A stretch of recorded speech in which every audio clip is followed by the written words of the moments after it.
Hey, what's up, guys? Welcome in. It's KegCast number 10 already. We're live betting the Wednesday night slate. I'm joined by my partner in crime, Anthony Larson is back. Wasn't with us last night. What's going on, Ant? Well, a little good and a little bad. I had a little Champions League action today. I How'd that like go? Dortmund. Well, I liked Dortmund plus a quarter of a goal against Tottenham. I really felt Dortmund's been looking in good form, and Tottenham's missing their two best players. And Tottenham's been doing well without their two best players, but they've been playing against the dregs of the Premier League. And Dortmund is on top of Bundesliga right now. Dortmund has been playing great. So, of course, what happened was getting a great price on Dortmund at plus a quarter of a goal is Tottenham won 3-0. So, wah. That kind of blew up in my face. But I have some college basketball action going today. I tweeted it out. I had Central Arkansas, Houston Baptist under 162.5. I believe that game actually starts at 7. Right. So I haven't actually checked the score on that yet. I'll have to check the score, see if that's winning or not. I got Minnesota plus 4 at Nebraska. Nebraska is in a complete fucking free fall right now. They lost 7 straight, Nebraska. Yeah. And a lot of people might think I'm hurt by that because I'm from Nebraska, but I honestly could give shit less about Nebraska. What happened in the Xavier game? That game comes on at 7:30. Oh, okay. Actually, right. it's 8. It's 8. Oh, okay. 7:30 Central. Yeah, I'm in a real time zone, not that Eastern bullshit. Well, I sent out one play today. It's the only play I bet. I sent out Sam Houston State to the accounts. They are down 2 at home, on the road halfway through the first half to Texas A&M Corpus Christi. They're 11-0 in the Southland. They've run through everybody. They're the number 1 team in the country against the spread. So they beat this team at home by 23. So, could it go down? Yeah, but regardless whether or not it goes down, I think it was the right play. They were only laying 3.5 points on the road, which was odd. Most of the times when there's a spread I don't understand, I stay away from it. But I didn't really understand Michigan State laying 2 last night on the road in Wisconsin, and that worked out for us. So, what did work out is I tweeted out because I tweeted out my 3 college basketball plays.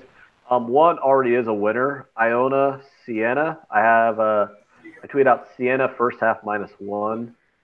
Nice. That one. Yeah, Siena led 30-26 at halftime. Was that in the plays chat? I didn't see that in the plays chat. Oh, in our personal plays chat? Yeah. Yeah, I sent the tweet to the plays chat. Oh, okay. You just never. Yeah, I just fucking look at it. Yeah. That's about right. No, I actually was looking at this Iona Siena game multiple different ways because I liked Siena on the points because they're laying a short number and Siena's better than Iona.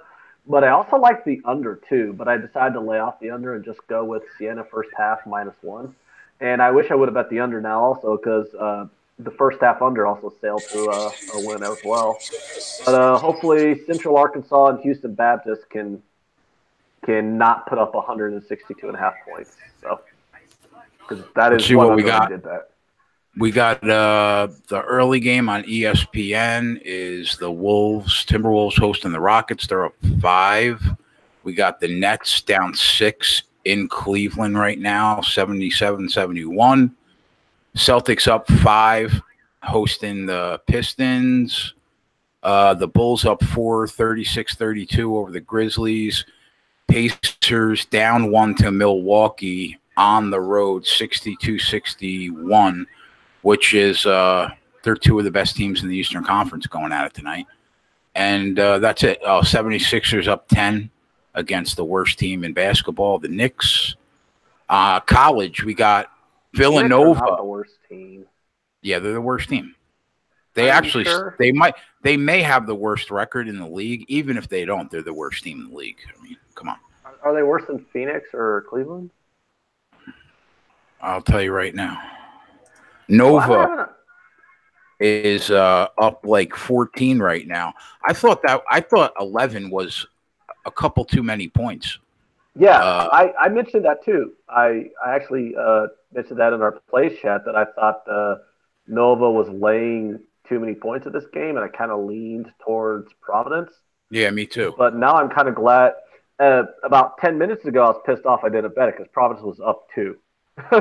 But Nova's just, I don't know, something about after the 10-minute mark in the second half, Nova got a fire under their ass and just started blowing out Providence. The Knicks are 10-46, bro. 10-46. Well, that's not And a very good record. the Suns are 11-47. Hey, why can I not find the score for the Central Arkansas Houston Baptist game? Just type in Central Arkansas basketball score. It'll pop right up in Google.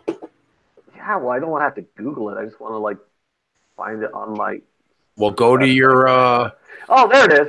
There it is. It's Yeah, I'm on it now. It's 34-25 with 4 minutes left in the first half. Couple guys in the chat. Corey H, what's up? Kenny, what's going on? Kenny took the under. Total has gone under the number for Siena. 16 out of the last 21.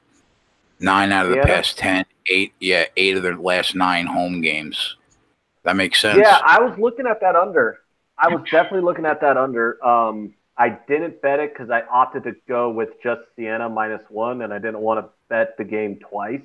Because sometimes I feel like when you bet the game on the spread and then bet it on the total, you wind up rooting against yourself on one of those outcomes.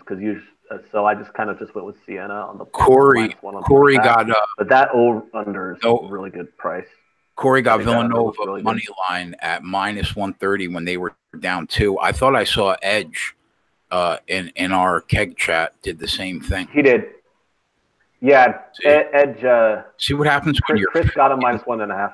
When you're busy, man, just miss like layups.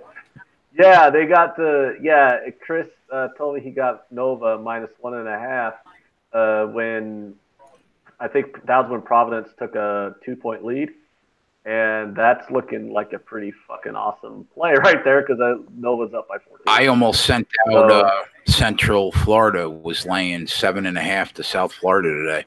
I did not though, and they're up 20 right now with 14 minutes left in the game.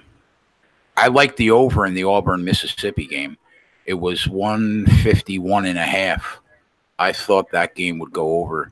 It's the game just tipped off, and it's 153.5 right now.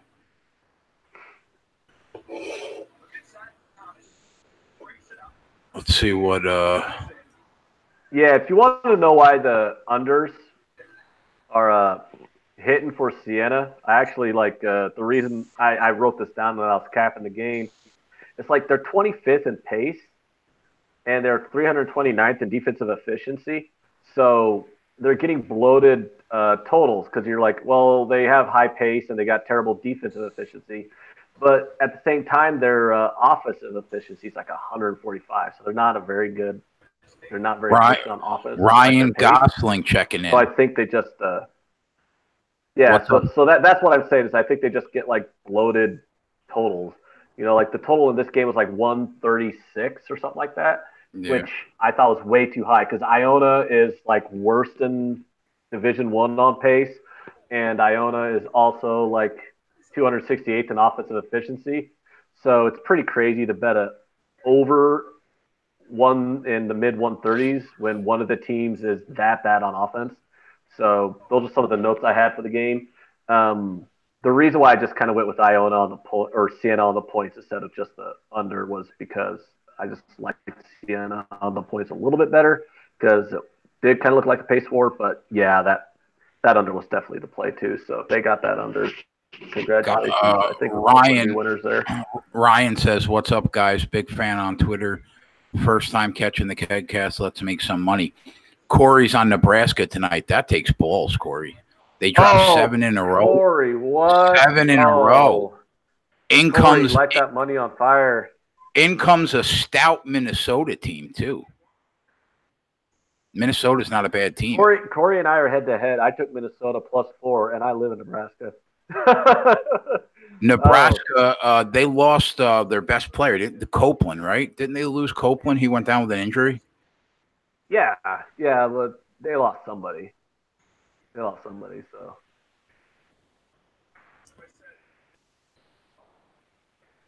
Oh, not my pick. He just tailed somebody. That's fair. Oh. Yeah, I took a.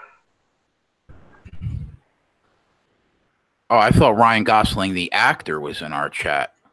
Well, that sucks. Oh, yeah. I thought we were going Hollywood, bro.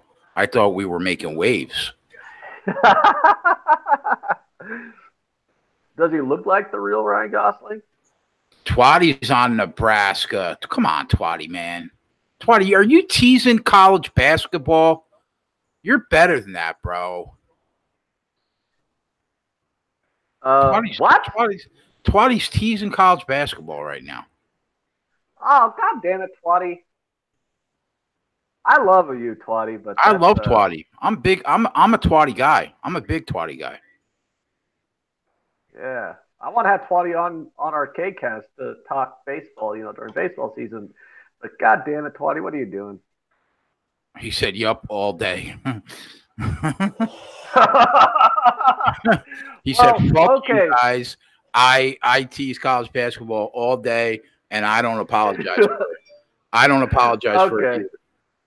All right, well, let's hope Nebraska wins by 2. That way, I get the win on Minnesota +4, and Twatty gets his half the teaser home.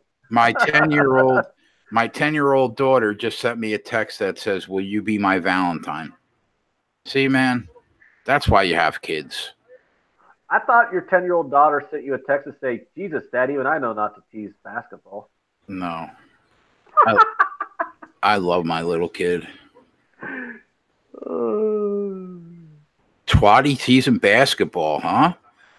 Twatty up and in. No, we're giving him shit, but whatever. I wish I could have teased soccer today. Fuck, I got screwed, man. Fucking Dortmund. Pieces of shit.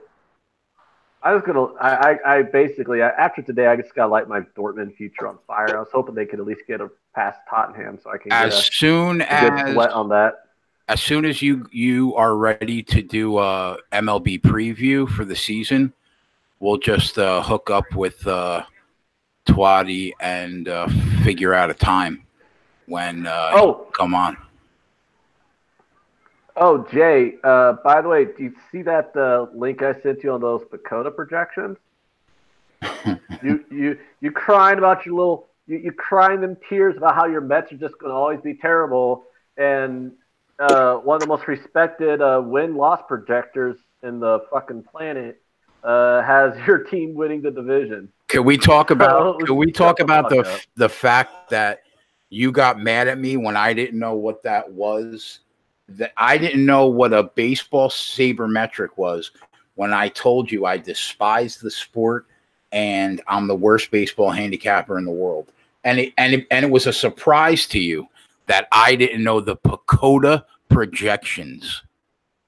I mean, really? I mean, come on, man. You claim to be a professional capper and you don't. I am in every sport but baseball and maybe hockey. No. So I'm just telling you, the Mets are projected to be at least at the bare minimum, a wild card contender. And I'm looking at the end of this Nova game. They really turned it on the last 10 minutes and fuck Providence. Yeah, how the hell? I would have tailed Chris. How the hell did Providence?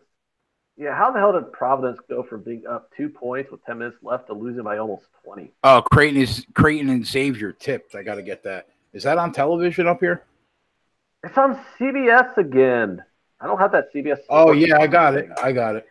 Just tipped. I might have to bet Xavier here. What? Shut your whore mouth. I was just breaking your balls about it, but I mean, how do you back Creighton on the road? I mean, let's be honest. I don't care if they're playing Bloomfield High School. How do you back Creighton on the road? I'm going to be on Fantasy Sports Network Friday morning, hanging out with Joe for a few minutes. I hope you choke. Oh.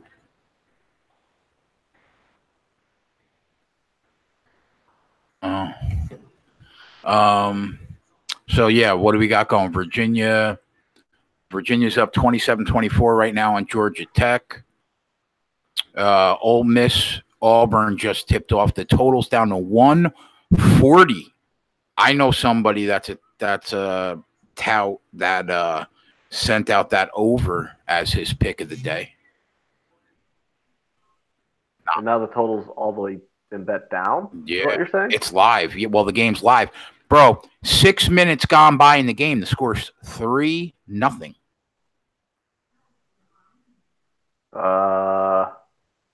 That's not good. Hey, how's this for under 162.5? With a minute left, Houston Baptist and Central Arkansas have a combined 67 points. Sam Houston State still down 27-25 with 2 minutes to play in the first half. Looks like they took the first half off. So I'm not drinking beer on tonight's KegCast. How dare you? I am drinking wine tonight. I mean, I'm on the wine. I mean, so. as long as somebody on here is drinking alcohol. What was the pregame line on the Creighton game? It opened Xavier -1 and closed Creighton -1. What the fuck happened to Xavier? They were a 1 seed last year, and they are the worst team in the Big East this year. Which tells me what the fuck happened at Creighton, that they're basically a pick'em line against the worst team in the conference. Who they beat by 1,500 points just a week and a half ago. Corey asked, do we like anybody at 9 o'clock? I like Texas Tech, Corey. I don't know. I don't know if 9? I'm going. Yeah, that starts at 9. I don't know if I'm going. Yeah. You mean 8 or 9 or what do you got? 9 o'clock Eastern, bro. The only time zone that matters. Eastern. God, I hate the fucking Eastern. Where fucking where New York is, the most well-known city on earth. That time zone. It's fucking. God, these fucking New Yorkers piss me off. All right, no, we'll go by Nebraska time. All right. That's what we'll do. So, you mean Chicago, Dallas, Houston, all of which are not New York City. Memphis, all of which are better than New York City. I mean, if you like living in cities, the rats are can eat your New Jersey. cat. Stand up, he says. My man. Why the fuck you guys call the Garden State when you're nothing but roads? Because we like vegetables. All right. When's the last time you ate a vegetable? If you ever ate a New Jersey tomato, then you know why we're called the Garden State. Okay? Because you don't know how to garden? How about this? Texas Tech's laying 6 with a 128 total. When's the last time that happened? That's a lot of points. Texas Tech's got a 128 total? Yeah. Well, I mean, they might have the best defense in the country. Defense travels. They're on the road. Oklahoma State is in the lower half of the Big 12. They're laying 6. I want to bet the money line. Right now, I'm showing like -285 money line. I'm hoping that I think I'm going to take them -6, and I'm probably going to bet a unit on the money line. But I'm going to try to get that money line number down. I wish you guys were here last night, man. Edge and I crushed it. I picked up 8 units last night on the show. 8 units. We had Duke plus 300. I had a Duke Golden State Warriors parlay, moneyline parlay plus 494. Twatty, Nebraska is 10-4 at home, but what are they in their last 4 at home? Well, they lost 7 straight, I think. Yeah, that's what I'm seeing. Like ever since Michigan State beat them, like Nebraska's just been a Well, fucking Copeland. downward spiral of all I down think spirals. that's his name. He's their best player, and he went down. And ever since he went down, they have been in utter free fall. Yeah. Oh, Nebraska Omaha is tomorrow Valentine's Day. Yeah, Nebraska Omaha plays tomorrow, and San I'm going Diego to tell State. you. What's that total? I'll be on the Uh, over. I Whatever. haven't seen it yet, but I'm going to tell you right now. First of all, I already know that both teams are very fast paced and have high offensive efficiencies, especially for such a garbage conference. But if that total is under 160, I'm putting 2 units on the over. And if that total is anything else, I'm just going to bet the over. Like, I don't give a fuck what the total is in that game. I'm betting the over on South Dakota State Omaha tomorrow. But if it's under 160, Yeah, it's a 2 unit play. Twatty's right. James Palmer is probably their best player, but Copeland averages 15 points a game. He's clearly the second best player on the team. Clearly, although I like Isaiah Roby, bro. I want Roby to win his part. I want Twatty to win his part of the teaser. I want Nebraska to win the game by 2. That way, Twatty was justified as teaser, and that way I win my Minnesota +4 bet. So as long as it's a close game and Nebraska wins by 1, 2, or 3 points, we're all happy. I sent out a pick on Maryland when they played Nebraska, and I won the game. We won by like 20, but Isaiah Roby's an impressive player. He's impressive. He's probably their second best player now because Isaac Copeland's out. But that's why they lost their second best player in the team. That's probably why they lost 7 straight. Yeah, they. I don't know. They're just.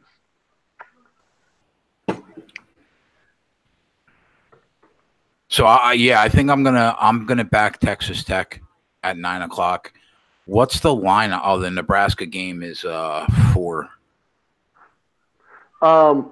So what about the little elephant in the room that we haven't talked about yet? Game that starts at 9:35. Correct time. Boise State, Fresno State. It's in the NBA. Oh, the Warriors. How do you? Yeah. I can't. It's going to be tough to back the Warriors tonight.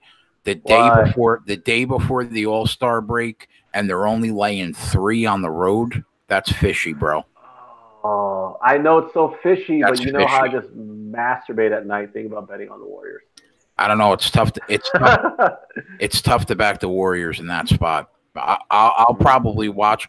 I'll probably watch the first half and see if they care, if they give a shit about the game, and then go from there.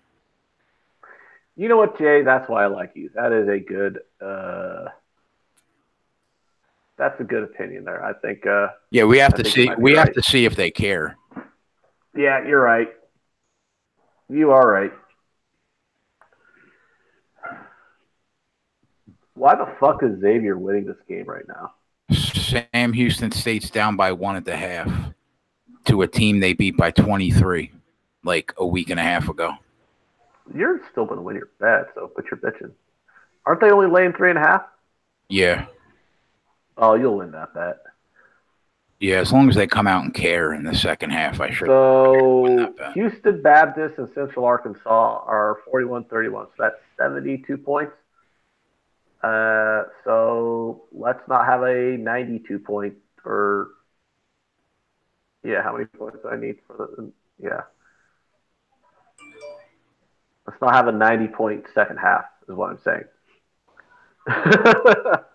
It's hard. I'm a little wine foggy right now, and I'm trying to do like the totals math in my head on like how many points I need them to not score in order to make my under.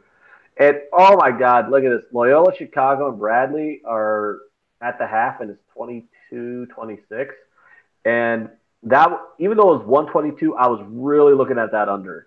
And I decided to lay off of it because I thought it was probably lined correctly. I thought, 122 is actually probably about right, so I'll just lay off of it. But I was really looking at that under on Loyola and Bradley. and it looks like they're going to just fucking coast to it. Let me see what the second half total is. 66.5. Oof. Chris, you want to come in? Do you want me to send you an invite, man? Is there value on that second half total, you think? In what game? Loyola Chicago Bradley second half total is 66. It's 26-22 at halftime, and the pregame total was 122.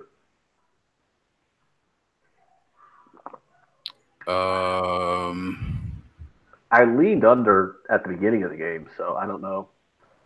I don't really know. Wow, look at this Mississippi game. 9-6, 10 minutes into the game. Creighton hanging tough. Knotted at 15.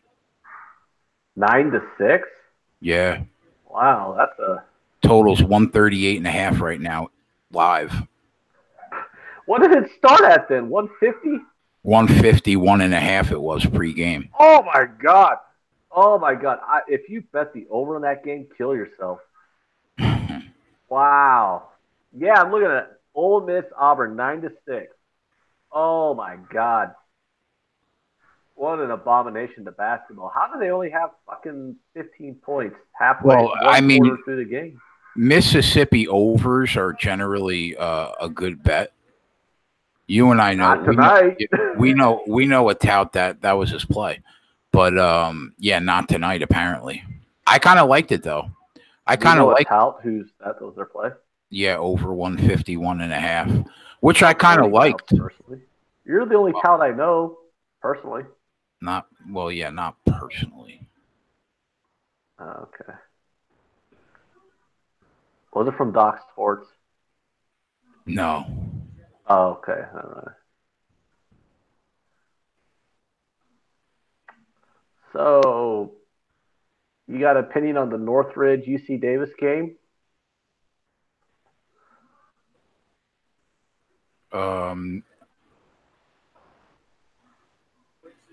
You know I love just throw those bullshit conferences out there. Yeah, I do. I'm going to send Chris is in the chat, so I'm just going to send him an invite. If he wants to come in, he can come in.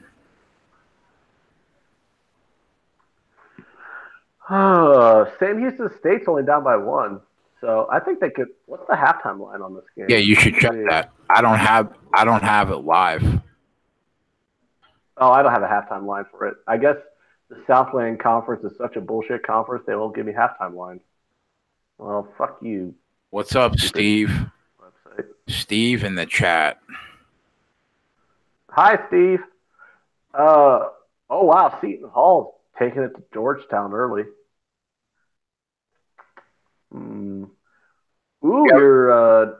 Your Knicks are getting teabagged like a motherfucker. Obviously. Do you have a halftime line on the Sam Houston game? Who, me? Yeah. No, I just said I didn't have one. It wasn't. Oh, okay. Yeah, I don't have that on the live. I'm going to see if I can live bet against your Knicks right now.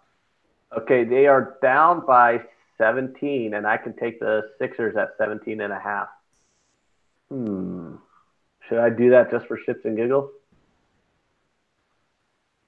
I mean, if you feel it. I mean, I don't know what I feel. I just feel like betting against your Knicks. The Mavericks, I think, are the best ATS team in basketball this year in the NBA. They're laying Mavericks, really? Yeah, they're laying 1.5 at home against the Heat. Oh, well, it looks like they're down by 1, but it's the first quarter, so it's really not worth live betting anything in the first quarter. I want to switch over to this Nets-Cavs game. Let me see here. Nets are up by 1 with 6.5 minutes left, and I can take in minus 2.5. Should I do that? Maybe should I do that? Yeah, I'm gonna fucking do that. I can't argue. I can't argue that, Corey. No, I'm betting it right now. The Nets have really surprised me. They've been really solid this year with no stars at all, and Cleveland is one of the worst 3 teams in the league by a mile. Yeah, done deal. Just did that for half unit. Nets minus 2.5 live for half unit. Yeah, it is official play on the KegCast. Yeah, the Cavs fucking suck. The Nets will pull this out. So They are on the road, um, but I mean the Cavs have won 12 the games. Cavs are so bad it doesn't matter if they're on the road or not. Yeah, they've won 12 games the whole year, and the Nets are like 29-29 on the year. I think, dude, I even faded the Cavs against the Bulls, and come on, like if even the Bulls are kicking your ass, you know you're a bad team because the Bulls are, not really good at basketball this year. Hey, the Wizards and the Raptors are on, and the Wizards are up by 6. Oh, the Wizards are up by a lot. Look at this. It's the start of the second half, right? I mean, they're like 2 minutes in the second half of this Wizards Raptors game. The Wizards are up by like 7, and the Raptors are still -2.5. Oh, and of course, when I go to try and bet it, they take that line away. All right, never mind. Cavs up 198 right now. I can get Brooklyn plus a half point right now. Are you serious? Yeah. You fucking cunt. You're going to get a better number than me. I might have to do that. That pisses me off. I'm going to get middled. You're going to win, and I'm going to lose. I just know it now that you just fucking said that. I'm watching the game right now.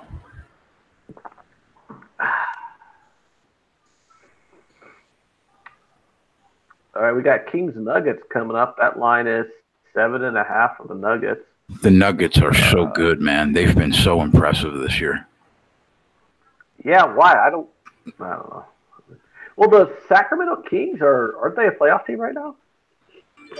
We're close to it. I mean, they're not bad. Yeah, they're in the 8th spot. They're 4 games over 500 right now.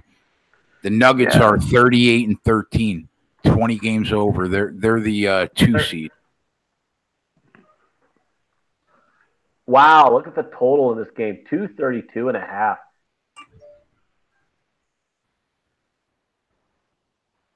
That's crazy. That's a crazy high total.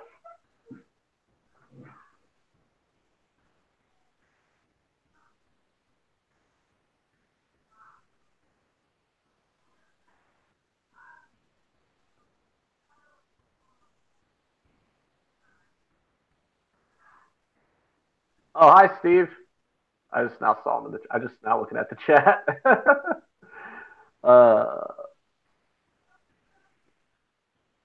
Dude.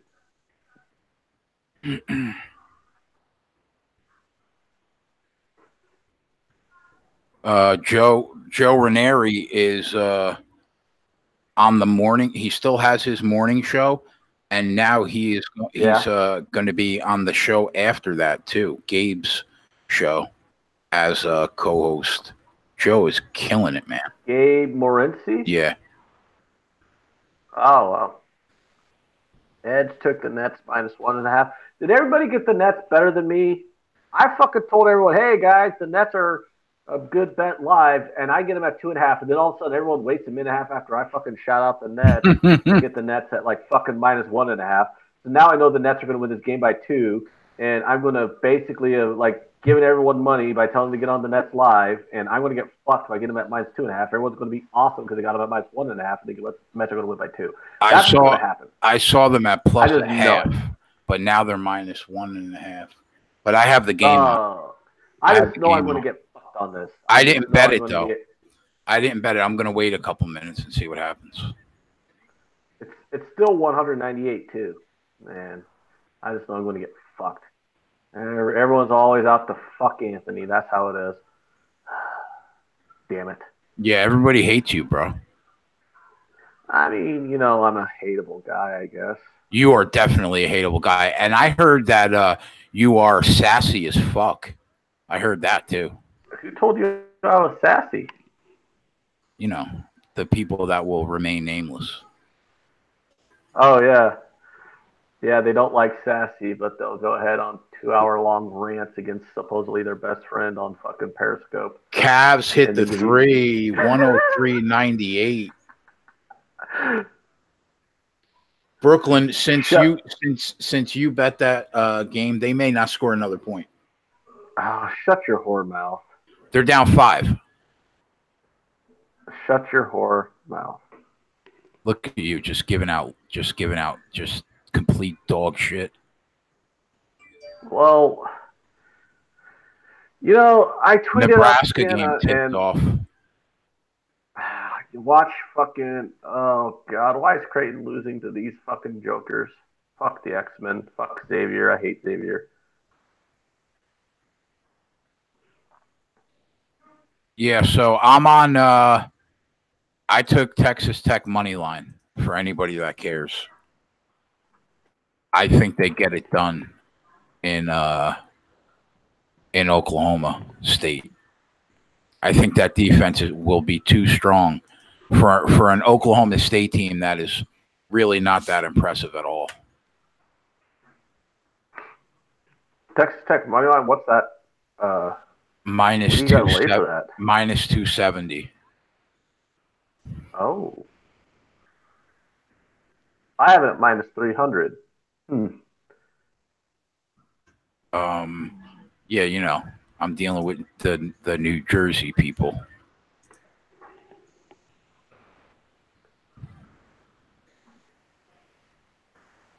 Oklahoma State is 9-14 overall. They're 2-8 in conference. They've lost 3 in a row. Texas Tech's 19-5 on the year, and 7-4 in conference. And that defense is stifling.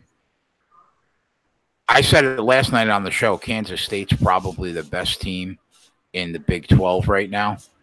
They actually are. I didn't even know that, but they actually are in conference. They're 9-2 in conference. But I just think overall they're the best team in the Big 12. But Texas Tech's tied for 3rd in the conference. So they are only 3-3 on the road this year. And Oklahoma State is 6-5.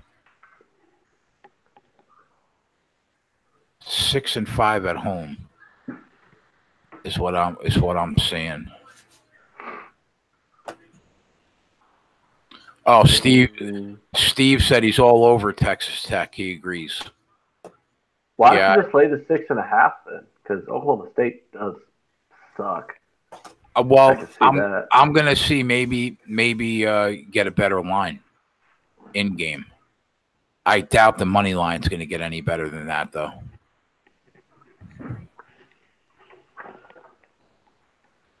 They're minus 6.5 now. I think the game just tipped though.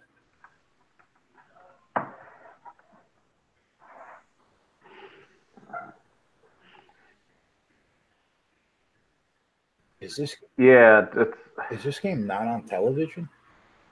What, Texas Tech and OSU? ESPN 2. Brooklyn's tied 105-105 with 1:39 left. What channel is that Brooklyn game on? It's not. It's a local game for me. You don't have it. Okay, I just got to turn on the ESPN then because ESPN is pretty good with their live update stuff. 107-105 Cleveland. Oh, wow. Look at that. Front page of ESPN because I have Tottenham and Dortmund listed as a couple of my favorite teams. So I click on the ESPN very front page. I see 2 articles. Why Dortmund completely collapsed versus Tottenham and Spurs exposed Dortmund's defensive efficiency. Don't fucking remind me of how much I shit the bed on that pick. Fucking ESPN. What's up, Dan? How you been, bro? If it's the Dan I'm thinking of, he kind of like fell off the map on me. I used to talk to him all the time. Who? I think he was one of the guys that had the football package. Oh. How did you do this year in football? I heard you were okay at it. Not that good. Not that good? It was pretty bad. 68%. Hey! All right, come on, Brooklyn. Oh, God. Fuck. No, what is it? 107. I'm not having a hard time keeping up with this game. It's 107, 105 Cleveland. Oh, really? Is Brooklyn really going to lose to these fucking losers? Xavier's down, is up 3. I might have to bet Xavier on general principle because of how upset it will make you. You're going to bet Xavier on general principle? Absolutely no handicap. I have no idea who's going to win the game, even though nobody should trust Creighton on the road. But just because it'll make you angry, I might bet them. I will. You know what? When we actually meet face to face, eventually one day when that happens, I'm just going to fucking punch you on general principle for the fucking shit you gave me for Creighton. You piece of shit. I am so fucking mad at you right now. I hope St. John's all freaking, I don't know, lose a lot. I'm going to bet money line against St. John's every game from here on out. I think St. John's took the L last night. I'm not sure. They took the L because they suck. You know, I never hated St. John's until about 2 weeks ago when we started arguing about it. I forget if they beat Butler yesterday. They were up like 5 the whole game. Then it went to overtime. And I forget. St. John's and Butler. I wouldn't know because I don't watch games featuring teams that don't matter. That's what I think of your Johnnies. You know, Cleveland's up by 2 now with a minute left, so I'm feeling like I might have made a mistake betting Brooklyn, you know? Like, who was I to think that, gee, maybe, you know, Brooklyn can beat the worst fucking team in the NBA? Cody, are you talking about Minnesota? What a fucking joke.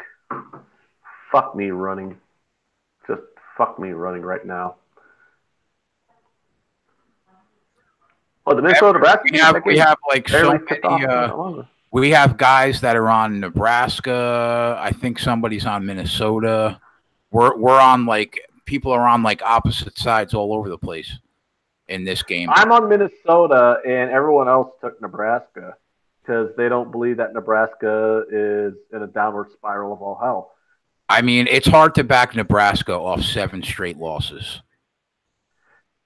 Hard? I thought it was impossible, but apparently some people didn't. But you know what? Minnesota's lost. Oh, God. Fucking Xavier's pulling away. Just kill me now. Minnesota has lost 3 straight, and they're 1-6 on the road this year. So, I mean, they're not like lights out by any means. Well, the Nets and Cavs are tied up. It's 109-109. So, how about we get a defensive stop from the Nets, and then the Nets drain a 3 at the buzzer to win 112-109, and we're all happy, right? Oh, here comes Creighton doing what they do. Shit in the bed. What? Down 8. I just said Creighton was down 8, and you have to fucking rub it in. There you go. How much did St. John's lose by yesterday? I don't know. They might have very well won. I'm not sure. I forget the final. I forget the final of that Butler game. How do you not know if your favorite team won or not? I was busy last night.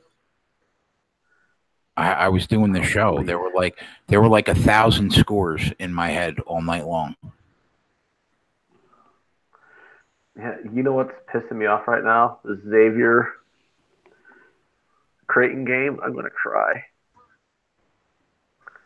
I am. I'm gonna like cry tears right on this podcast or KegCast or whatever we call this YouTube live stream. I'm going to cry tears on it if this Creighton team doesn't start pulling their heads out of their fucking asses and win the goddamn game.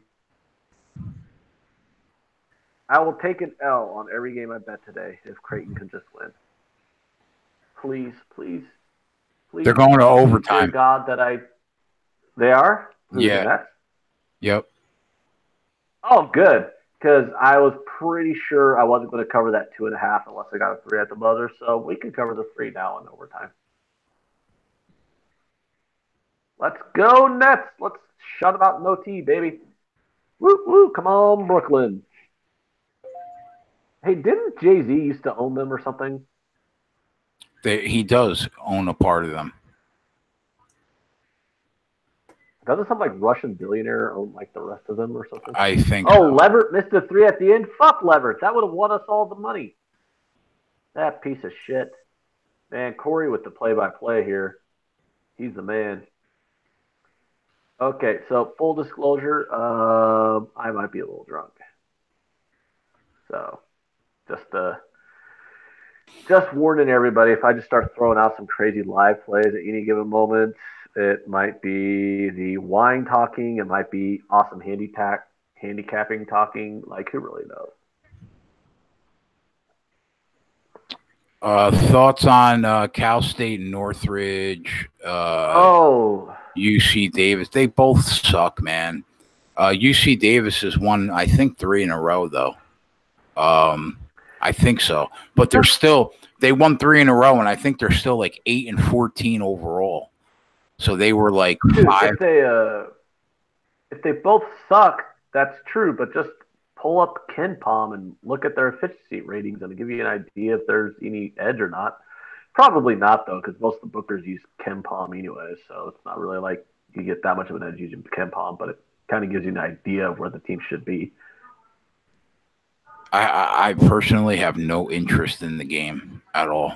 I thought they were better spots on the board. Yeah, you know what the best spot on the board was? Siena Iona, biatch. I tweeted that out. Winner. You know what the best part about? I think the whole gambling thing becoming legal. You know what the best part about this season has been, Jay. The best part. Come on, ask me.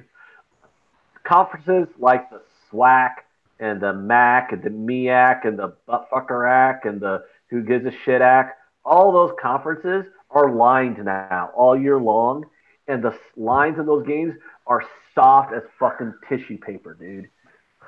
Oh my god! Like I don't know why anyone fucking bets Virginia Duke when you have way easier lines to beat with Siena Iona and Omaha South Dakota State and Prairie View A&M versus whoever else is in that fucking conference. What do you think seriously, they set that Omaha total at tomorrow? Oh, it's going to be high. It's good. If it is under 160, the bookmakers are on crack. That line, if I was setting that line, I'd make it like 165 and a half. Didn't they? Isn't that the game that we just bet, or was that South Dakota? Not South Dakota. No, State. It was South Dakota that we bet. Oh, okay, that total. Yeah, was like 146. Yeah, the total was 146, and they had over 200. I mean, of course, it went to overtime, but they had like 190 going into overtime. Yeah, they did. It was the game where they're underrated in that conference. They're the second best team in the conference. Yeah. Behind South Dakota State's the best team in the conference, and Omaha's playing South Dakota State. I wouldn't touch the side. I think South Dakota State will probably win because they're a better team than Omaha, but I wouldn't be surprised if Omaha won. But if that game has less than 160 points scored in it, I will fucking run around in the snow naked. I'm serious. I would be dumbfounded if that game doesn't go. Good old Summit League. Oh yeah, the Summit League is none of the teams play defense in the Summit League, and all the teams are great shooters in the Summit. Well, not all the teams. Denver fucking sucks, and South Dakota State won 9 in a row too. Well, yeah, for a Summit League team, they're really good. Yeah, they're 11-1. The Summit League is the best team to bet, at least for me. I don't know if anyone follows my Twitter, but if I tweet out a college basketball play, half of them are Summit League plays, and then in our personal chat that we have with each other Keg members, I noticed I'm yeah, guys, I know I just gave another Summit League play, but sorry, I really like this IPFW versus Western Illinois spot. They're 10-1 in conference this year.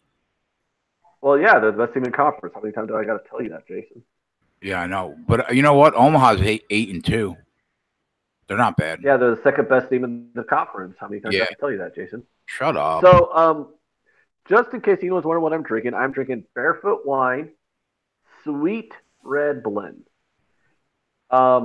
I love this shit. Like literally, if I'm drinking wine, it's barefoot and a sweet red blend. Now, some of you hoity-toity motherfuckers might like some $20 bottles of wine, but I love my $4.98 a bottle barefoot sweet An red blend. instant headache. No, I pregame. I literally the very first thing I do when I drink wine is I take 2 ibuprofen. Texas Tech up 13-7 early. The 13 Nets are means tied at nothing, 1-0. The Nets are tied at 109 with 3 minutes left in OT. It's still 109. No one scored. They're 2 minutes in overtime and they haven't scored a fucking point. Okay. Wow. Like, how bad? What is what the score was from this game? What was the pregame total on this game? Because I swear to God, the pregame total was like 230, and I mean, I don't think any game involving the Cavs would be that high, but I'm just saying, hypothetically speaking, if the pregame total was like 230, you'd be like ecstatic that it went to overtime with them at 218, and now it's like halfway through overtime and they still haven't scored a point. Pregame total was 219. Oh well, never mind. It has to go over that then. Oh, could you imagine they don't score any points in overtime other than like one free throw and one of the teams wins 110 to 109, and you had the over and never mind the Cavs hit a three. So fucking Milwaukee pulled away, man. I was going to bet them too. The Bucks. Well, yeah, they are. Yeah, they did pull away. Oh, it's 112 now. Hey, Rockets T-Wolves are at halftime. Let's see what kind of line we might get on this. Did you bet? Did you bet the 76ers minus 16.5? They're up 22 right now. I did not. I was actually just teasing you when I suggested that, but now I'm kind of pissed off. What line can I get on them now? This is such a weird night. 19.5? This is a weird night to bet any NBA, man. The couple days before the All-Star break, a lot of players just want to get to the break. That is accurate. So what am I looking at now? Wow, so Houston Baptist and Central Arkansas are 63 to 49 with 10 minutes left. I don't know how safe my under is on that because my math. How about Liberty up 4 at Lipscomb? The line was Lipscomb was like an 8-point favorite. They're down 4 with 3 minutes. What did you say? Liberty and who? Liberty and Lipscomb. Lipscomb? Yeah. Okay. Well, I mean, it just sounded like you were adding a vowel in there somewhere. No. So I was just kind of. They're up. Well, you're like they're down. Lipscomb and. Oh, did I? Just Lipscomb. Oh, I don't know. Who gives a fuck? Yeah. But they're down 4, and they were an 8-point favorite. Well, Minnesota's out to a 10-2 lead over Nebraska. I told y'all fucking Nebraska sucks. Oh, don't want to listen to the guys from Nebraska. Down 6. Hey, come on, Nets! They took a lead. Come on, bro. Nets. Sam Houston State covered 14 games in a row, and I send them out as a pick, and they're down 6 with 10 minutes to play. Amazing. Amazing. That's unfortunate.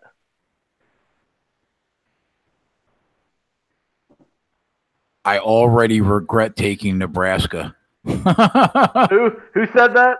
Corey. Corey, you should have asked me first. You should have asked me on Twitter. You could have messaged me. You should have been like, Anthony, what do you think of Nebraska? And I would have told you. Minnesota like, come on, man. Up 10-2. They are. I told you. That's what I just said. This was a 10-2. Nebraska's fucking terrible right now. I mean, at the beginning of the year, Nebraska was actually pretty good, but they lost a couple players. They're done. That's the I don't know, man. Twatty was with me on Sam Houston State. That was definitely the angle. I agree 100%. Fucking Actually, I'm actually going to turn on this Nebraska game. I was watching the Creighton game. I'd love for Creighton, but I don't actually have money on the Creighton game, so I'm going to go ahead and just watch the Huskers get their asses kicked. Because if there's one thing that brings me joy, if Creighton's going to lose, at least I want to watch the fucking Huskers lose. You know what I mean? yeah, I I know. love watching the good old Nebraska basketball beatdown. And yes, I am a diehard Nebraska Cornhusker football fan. But I do love watching their basketball team get their ass kicked. Don't ask me how that works. Okay. So Common thing here in Omaha. the only thing I bet so far on the show was Texas Tech money line minus 275 and -6. Other than Dude, I think this Nets bet's going to go down in flames. The fucking Cavs are up by 2 with a minute left. Why did I bet the Nets? Oh, yeah, that's right, because the Cavs are like the worst team in basketball. So I is that Creighton? Is that Creighton win Xavier game at the half? No. Creighton Xavier are. I mean, yeah, they're about at the half. Yeah, it's like 36-30. X-Men over the good guy. Yeah, it's halftime. 36-30. X-Men over the good guy. I sent you the invite, bud. I sent you the invite when you were on before. You should. Wow. You should have it. Seton Hall is butt fucking Georgetown right now. They're just bending him over like little schoolboy. Good. Yeah, like Seton Hall's a Catholic priest and Georgetown's the schoolboy. It is big bad. Seton Hall guy. Who, you? You like Seton Hall? I thought you were a Johnny's fan. Yeah, them and St. John's. Those are the two teams I root for. How are you a fan of two teams in the same conference? Because they're like local teams that I pull for. You mind? God damn it. I thought Seton Hall was in like Philadelphia. Seton Hall is like 15 minutes away from me. Oh. Okay.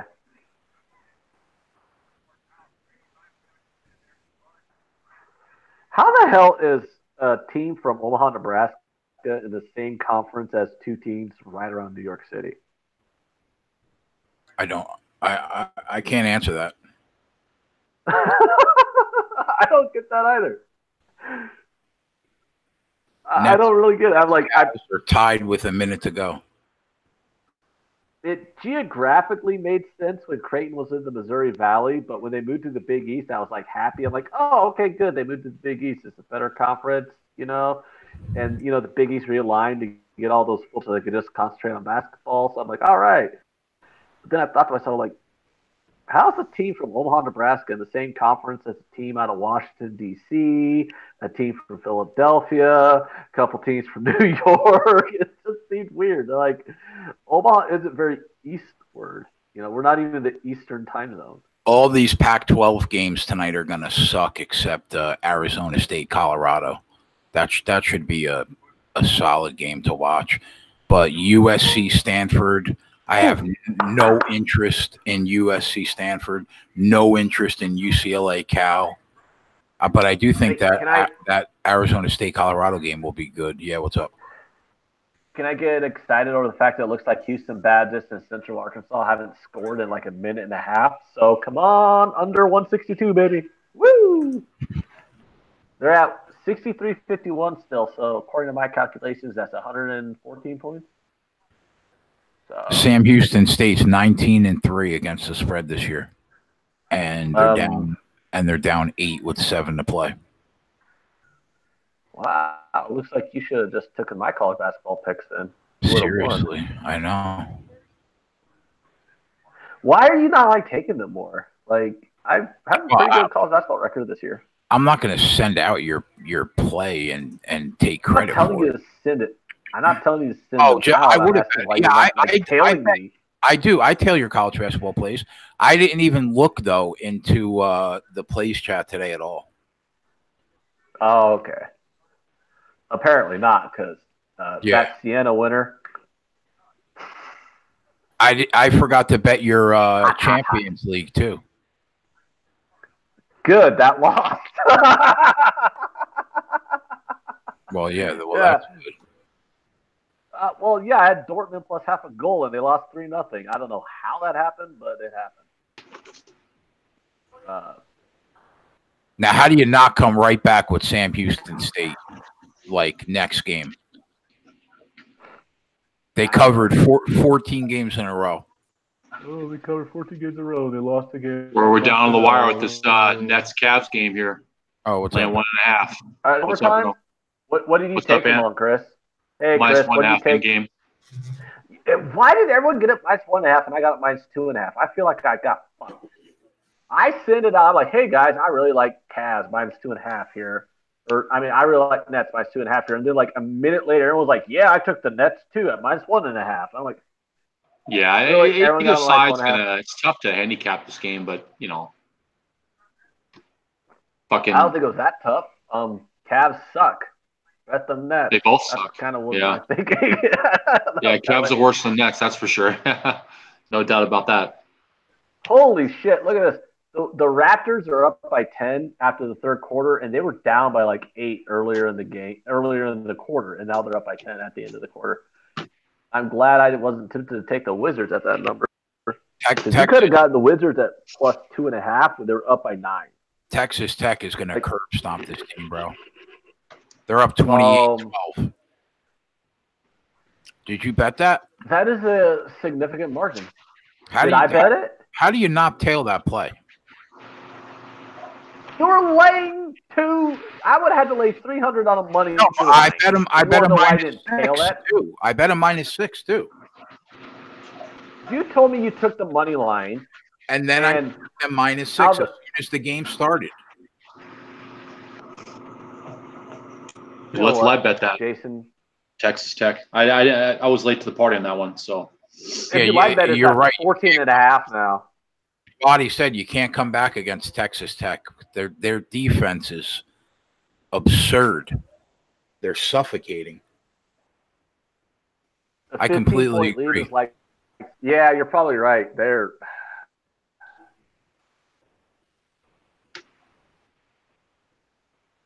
I'm also on Anaheim Ducks as well, so you guys want to tail that. What are you on? Anaheim Ducks. No, I swore off hockey. I swore off hockey, dude. Oh my God, my hockey record's so bad this year. Like, I can't pick a hockey game for the life of me this season, so I just fucking hell with it. I'm not betting hockey. Even when they're all like, oh, look at all these first period overs are hitting like crazy, and I'll bet the first period overs, and it's like, there's like 8 games on the board, and I'll bet 2 first period overs, and the first period over on that day goes 6-2, and the 2 games I bet were the 2 games that the first period under hit. So I completely swore off hockey. I don't even want to talk about it. I'm down like 20, 30 units in hockey this season. So I just fuck. Exactly. Fuck. I just stopped it. I'm like, you know what? This is a beating that I'm not going to keep taking. So I'm like, I have live betting NBA that I'm up pretty good at so far this year. I have college basketball that I'm doing good at. Like, why the hell do I want to piss all those units away, keep betting the NHL? So I just said enough of the NHL. Let rebound, get that off. That shit. Don't fucking foul him, pass it out. We got up by 2. Brooklyn's up by 2. Come on. Brooklyn have the easy now. Going to double OT. Fuck me. 2.8 seconds to go. Double OT. 2.8 seconds to go. Timeout. Cavs got 2.8, or the Nets got 2.8 seconds to score a bucket here. Only one. I need double OT. I need a 3-pointer or a double OT. Okay. So what do you got? You took the fucking Cavs. It's all good. No, you took the Cavs? I took the Nets at 2.5. He was the first one. I got him at 1.5. Yeah. I got the Nets. I know everyone has them at 1.5, so everyone's like, "Oh, as long as the Nets get 1 basket here." No, I need a 3, or I need double OT to cover. If it makes you feel better, I didn't bet it, so I'll just hope they win by 3. There you go. I would appreciate you rooting me on there, Mr. Pagliuca. Anything for you, bro. Well, all right. So in terms of the late night game, I heard you guys talking about Warriors, Blazers. It's very tough to handicap, as you said. Oh, look at that slam And Anthony dunk by Minnesota. Fucking eat that, Huskers. Eat it, you fucking bitches. 10 miles, you fucking bitch. What's that Cornhuskers in game line? I'm going to bet the Cornhuskers in game. Oh, Plus closing 3.5. What the? If you bet the fucking Nebraska's Huskers, plus 3.5 right now? Get out of here. Why is everyone going against the guy from Nebraska? When he's trying to tell you how to bet a team from Nebraska? I just can't back Nebraska when they lost 7 straight. I just can't do it. Guys, the Huskers are fucking terrible right now. Yeah, I'm going to lay off. That was the situation. Dropping 7 straight and then may back them with a good number, but not laying Corey, 4, the closing number. I'm talking shit about Nebraska because I'm so fucking annoyed by all these Nebraska basketball fans thinking that they finally beat Creighton for the first time in a decade, and all these cocksuckers talking shit about the Blue Jays. I'm a big Corey guy. Now I hope the Nets win by 2. Oh, Corey AV's OG. Corey AV's, I think it's from Canada, right? Corey AV, where you from, bro? Vancouver, right? When me and Gabe Morency for Rage last year. Is that where I met you, bro? Corey, I'm a big U guy. Corey's from Jersey, over here by me. Oh, Jersey. Oh, right on. Yeah, Corey AV, yeah. Right on. I am telling you right now. Corey H. We've dominated the Huskers for a fucking decade, and those fucking 35 minutes west of here finally beat Creighton. They finally, first time in a decade, it took Creighton's worst team in a decade and Nebraska's best team in a decade to finally beat Creighton. And all these Husker fans are like, yeah, we're going to the tournament and you're not. Blah, fuck Creighton, blah, blah, blah. And now they're in a 7-game losing streak, and I fucking love it. I'm jerking off over this fucking losing streak by the Huskers. Fuck all the Husker fans who fucking talked shit this last month and a half since they fucking beat Creighton for the first time in a decade. Fuck them all. Go Creighton. Fuck these Huskers. Come on, Minnesota. Let's go Gophers. I'm a big Corey guy right now. Yeah, off that Cornhuskers in game. Definitely. I don't know how everybody that's watching this show did not bet Texas Tech. Shame on you if you guys didn't bet Texas Tech. Should I just go bet the worst of the number now just to fucking make They're minus 14.5. No, that's not what we do here. No, you can't not bet it now. Well, what's the live money line? Minus 2,600. Yeah, 3,000. 2,600? Oh, well, what's risking $26 to win a buck? Oh, Sam Houston State down 1 with 5 to play. Can I get this home? Can I get this home right now? What are you laying? 3.5? Yeah. That's a reasonable number to get home. Oh, 4 minutes. Go home, Jason. 4 minutes to go. You can go home. Hold on, let me check and see if this under hit. Oh! 3 minutes left, and it's 67-61 with Houston Baptist and Central Arkansas. Oh, my, come on, baby. As long as I don't have overtime, this under is a winner. I'm going to be so happy if Sam Houston wins this game by 4, man. I'm going to be so happy right now. Dude, yeah, I saw that play on our DMs, and it was 4.5. I laid off it. Oh, was it? 4.5. Yeah, when I sent it out, it was anywhere between. I saw 3.5, I saw 4 at a lot of spots, and I saw one 4.5. So most touts blew to full point. So guys, most touts are going to send you their plays on, Duke and North Carolina and Virginia. Come to the Keg.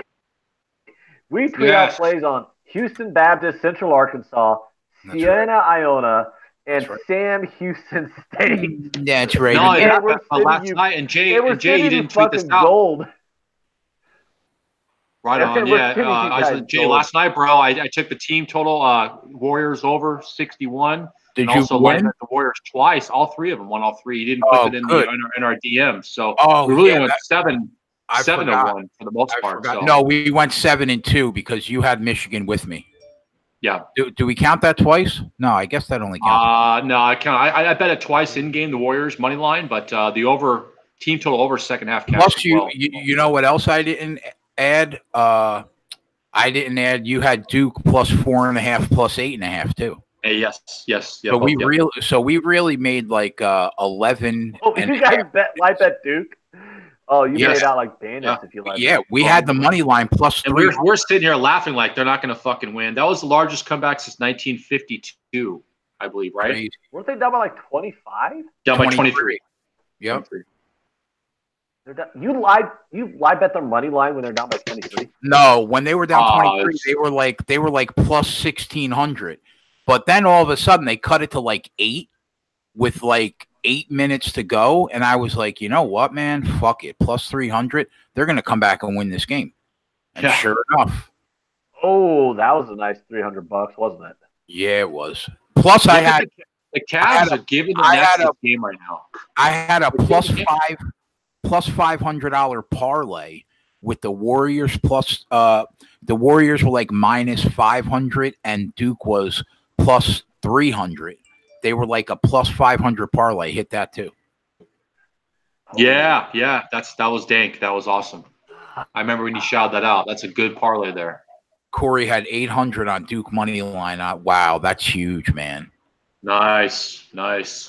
Did he have that in game? Sam Houston up 1 with 3 minutes to play. I'm alive. Watching this Brooklyn Cavs game. It's a shit show. The Cavs are giving the game to Brooklyn. They're up by 2. D'Angelo Russell's at the shooting 2 at the line, so now up by 3. One of the guys, Tyler, that's really cool.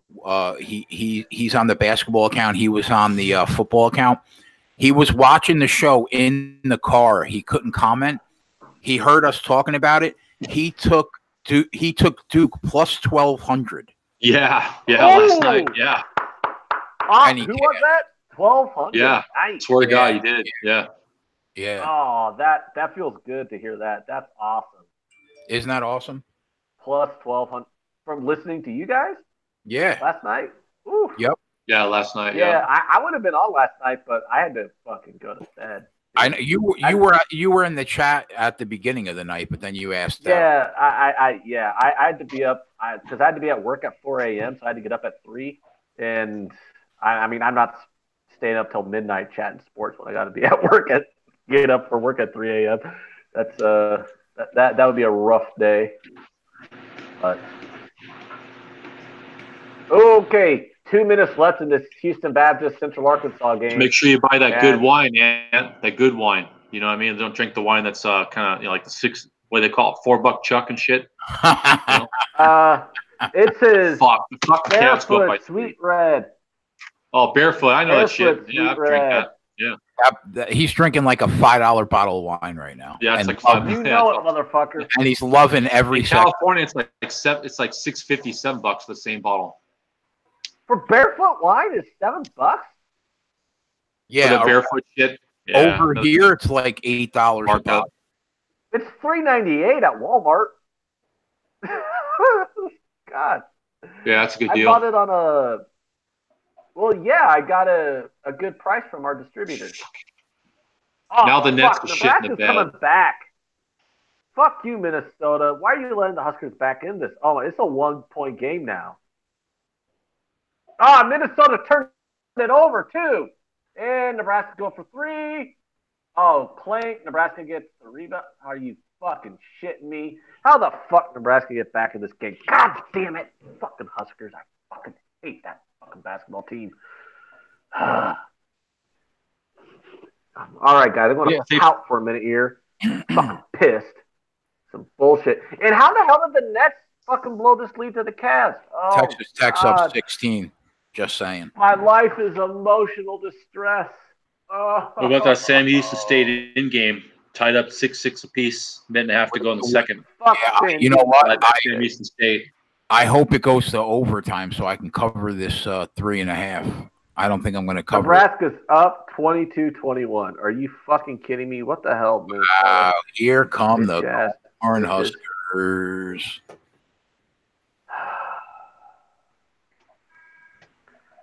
I just want to slash. Look at Corey. Right now. Look at Corey laughing his balls off in the chat right now. I love it.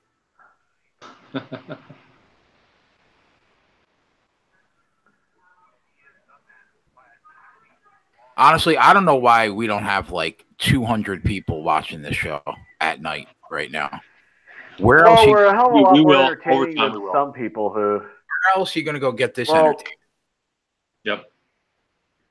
I'm going to cry if fucking Nebraska wins this game. If Nebraska wins and Coach loses, I'm going to be emotionally devastated. The devastation of my emotions will be immense. Are you in a glass case of emotions? I might be. Oh, God, Minnesota turned it over again. Double down in-game number, get your money back. What?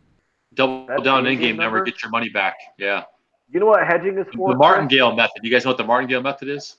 Yeah, it's a method to lose all your money. Yeah. It's good for playing blackjack sometimes, but, you know.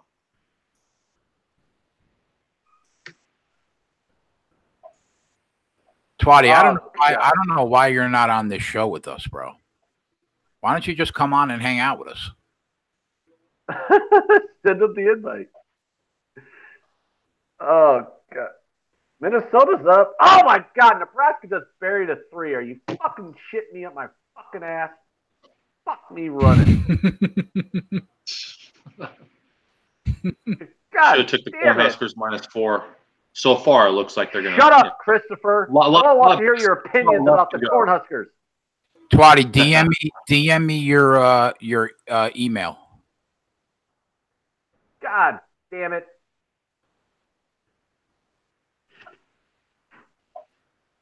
All right, New Jersey. Come on, goddammit. Come back. Will that been anything else, you guys? Is New Jersey going to fucking win this game or not? I shut it off because I'm watching the play of the night, absolutely shitting all over Oklahoma State right now. No, I think we all know what the play of the night was. What's that? Because I'm going to be bragging about this fucking Lane 4th, Nebraska. When it hit. No, of course not. That I tweeted out.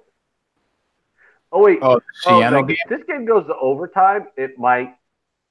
No, Siena was the play of the night because that fucking won.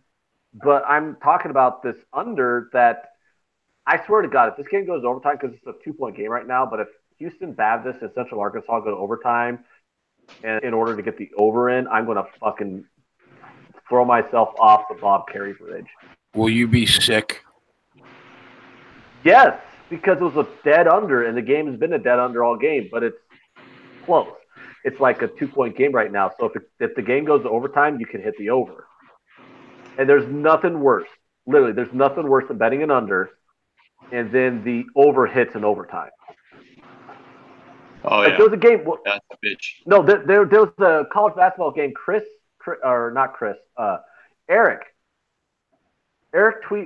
sent us a college basketball play the other day on an under 130 something, and I can't remember who it was, but it was some bullshit conference. And I looked at that, I'm like, "Ooh, that's a sharp play, Eric. I think I like that." So I tailed it, and the under cleared by 15 points overtime, and the over came in.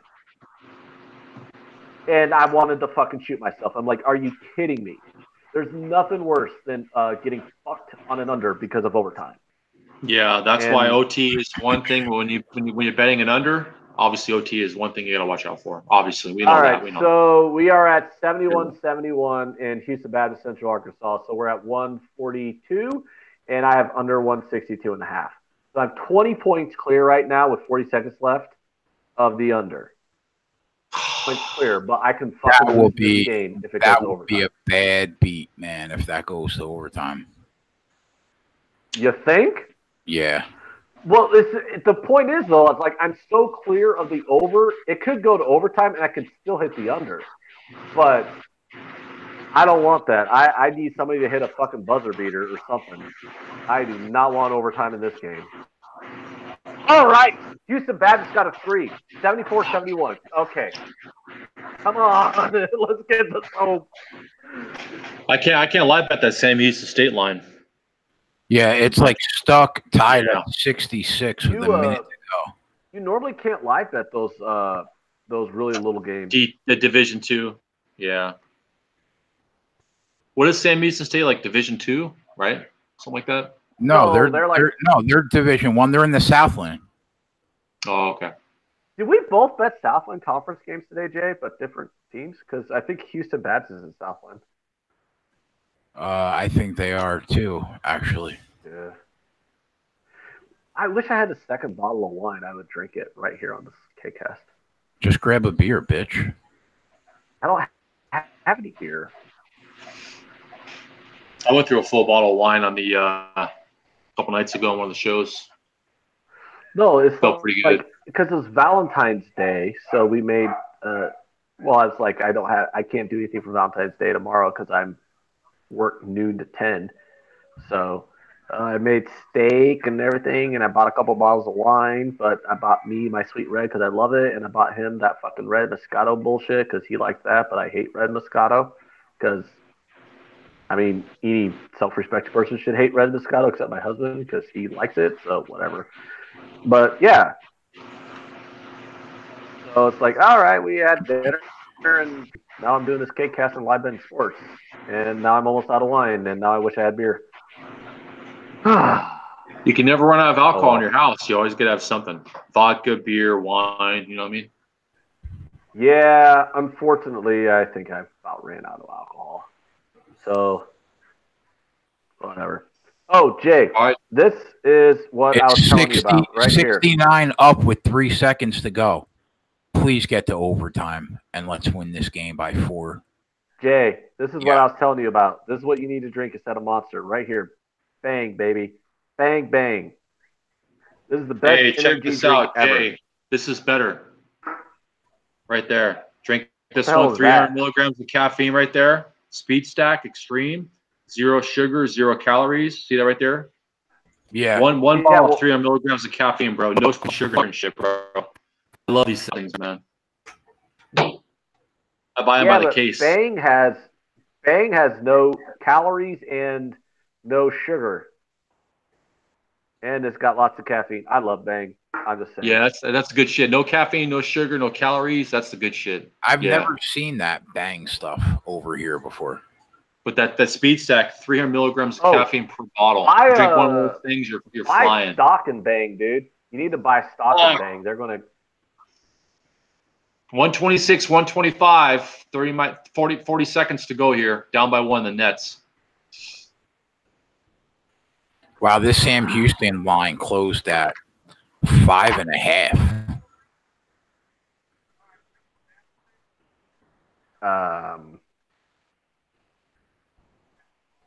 So as you were saying here earlier, we got to tread lightly on live betting this NBA in-game. You know, a lot of teams mailing it in a little bit here with the All-Star break coming up. Well, guys, I think what we need to do. That's why that line was funky. It's down 2.5 right now. Golden State's down 2.5. Shit. Who's down what? Go ahead, Jay. Golden State's down to 2.5. This ESPN app. Let's see what my line is. 3. Let me see. It's been 3. It's been 3.5 all day long. So, yep, 2.5. You know what? Yeah, you're right. Shit. I think. You know what? Steph goes off to 45 here. Steph Curry goes off 45 here. You know. I think I'm going to get to overtime. I hope in the Sam Houston game. They're tied at 69 with 3 seconds to play. That's got to. If this game goes to OT. That's demoralizing for Texas. Yeah, baby. Yeah, baby. Who's the fucking king? Houston Baptist, Central Arkansas, under 162.5. Gets there, baby. Yeah, I tweeted that out. Y'all are following me. Y'all losing money. I Larson. Tweeted that out. And Sienna, first half -1. Way to go. 2-0. Nice, bro. Way to go. Yeah. Way to go. I just took Golden State -2, -118. That feels like a trap edge. I know. I don't think it is, though. I think they're going to cover that. I think they're going to want to play good, go out the All-Star break, play good tonight, come out shooting, play well. I'm going to watch. I think that's the late game. Well, I bet it too. Jay, here we go. Yeah. All right, guys, we're at halftime now. Texas Tech, Oklahoma State. It's 44-23. Wow. Texas Tech second half line is +2. Why didn't I send that out? Fuck me. At least I gave it out here. Jason Paglia. Yes. Texas Tech second half +2. They're up 44-23. Yes. And they're +2 on the second half. Yay. Yeah, that's true. Adam UES in the chat. That's true. The speed stack is good, and the red line, I drink those too. Those red line's fucking potent, dude. I drink a bottle of that shit. I'm fucking tripping. So the book is saying they're going to win this game. They're going to win this game by 19. I mean, I don't know. By 21. Right, they're going to win by 19 if you take them up +2 on the second half. They're up. Does Oklahoma State show any kind of spine here? You think? No, they don't. You know what? Fuck it. I'm not even asking anymore. Bink, bink. Oh, Sam Houston State. Sam Houston State wins by 1 as a final. Right in my fucking ass. Fuck. What was it? 2? 3.5. I mean, fucking A. It's not that bad going up the ass, but okay. All right, now it's about 3 ball. Cavs up by 2. If he drains his free throw here, it's going to be 3 ball. And that's a 3.8 seconds. Swati, I need you to DM me your email in order for me to send you an invite. DM me your. Okay, guys, I have officially made it official. I did take Texas Tech on the second half +2. So that basically means if they win by 20 or more, that's a winner. If they win by 19, that's a push. If they fail to win by at least 19, then, well, fuck us all. I just need your Google email, whatever you have linked up to Google. That's how you send an invite on Google Hangouts. Yeah, Google Hangouts, your email, and then it's a little bit of a process, but you figure it out. Oh man, shit! I've been on Gabe's show a couple times. Been on Gabe's show live. But then live, it's not fucking, you have to log in. I think Joe Ranieri is now Gabe's co-host. Joe is doing he's cool. He's doing his morning show and then the show right after that. That's dope. You know what was a lot of fun, Mr. Jason? What's that? Was that time we did this show with Joe. That was pretty cool. Yeah, he'll come on again. Yeah. Yeah, he was talking about that. Cool about that when he actually had the game on the podcast. Gophers. He had the game on the podcast. Gophers hit a 3. Come on, Golden Gophers. Be golden for me tonight. Fuck you, Huskers. I don't know if that was copyright infringement what Joe did, but he had the game on the podcast. He had the game playing. Yeah, you're not supposed to hit a 3. Hit a fucking 3. Make that shit. Yeah, double OT. Double O motherfucking T. What? Lane 1.5. Net string 3. 128 even. Double OT. Here we go. Are you serious? Fucking clutch 3. Clutch motherfucking 3 right there. Yeah! There's too many times when I call for a basket, it doesn't go in. I call for it. Triple overtime. I might have to bet the game now. Yep. Nice fucking dish out here. Wide open. D'Angelo Russell tries to cover him. Can't get in there in time. Oh, that's not D'Angelo. It's good shot there by the Netzer. Drain of 3. Double OT. Triple OT. Wow. Triple OT. You know, he got hit when he hit the 3. That could be a free throw. Yeah. Easy. He got hit when he made that 3. That could be a foul, and then a 4-point play. Easy. If you guys see the replay there. So we really need the Nets to come through here, don't we? Yeah. Oh, Gophers got the ball. Gophers going to take the last shot before Creighton's up. Creighton's up 1 with 12 minutes to play. Pay attention to the Creighton game in a minute because I've been watching the Gophers. 42-41. Well, the Gophers got the last shot before halftime and miss it. So the Gophers are up 31-30. So, all right, let me switch to the Creighton game over here.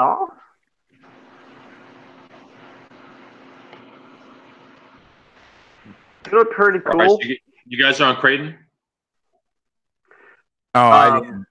I was going to bet Xavier to make Christopher, I'm a. I got +1.5 and +1 money line on Xavier. Creighton -1.5, -120, -165. So I'm like only $1.65. I'm a massive Creighton fan. Are you? What side are we on? bet the game. You guys split? I'm you guys split? Fan. No, I didn't bet. I didn't bet it. It's hard to back Creighton though on the road this year. I'll tell you that. Yeah. Chris, I didn't bet the game. I'm just a diehard Creighton fan. So I'm rooting for them to win. I don't need money on a Creighton game in order to have a vested interest in the outcome. But I would be super ecstatic if they won this game. And if the Huskers lost this game to Minnesota. Oh, that would be amazing. That would make my night.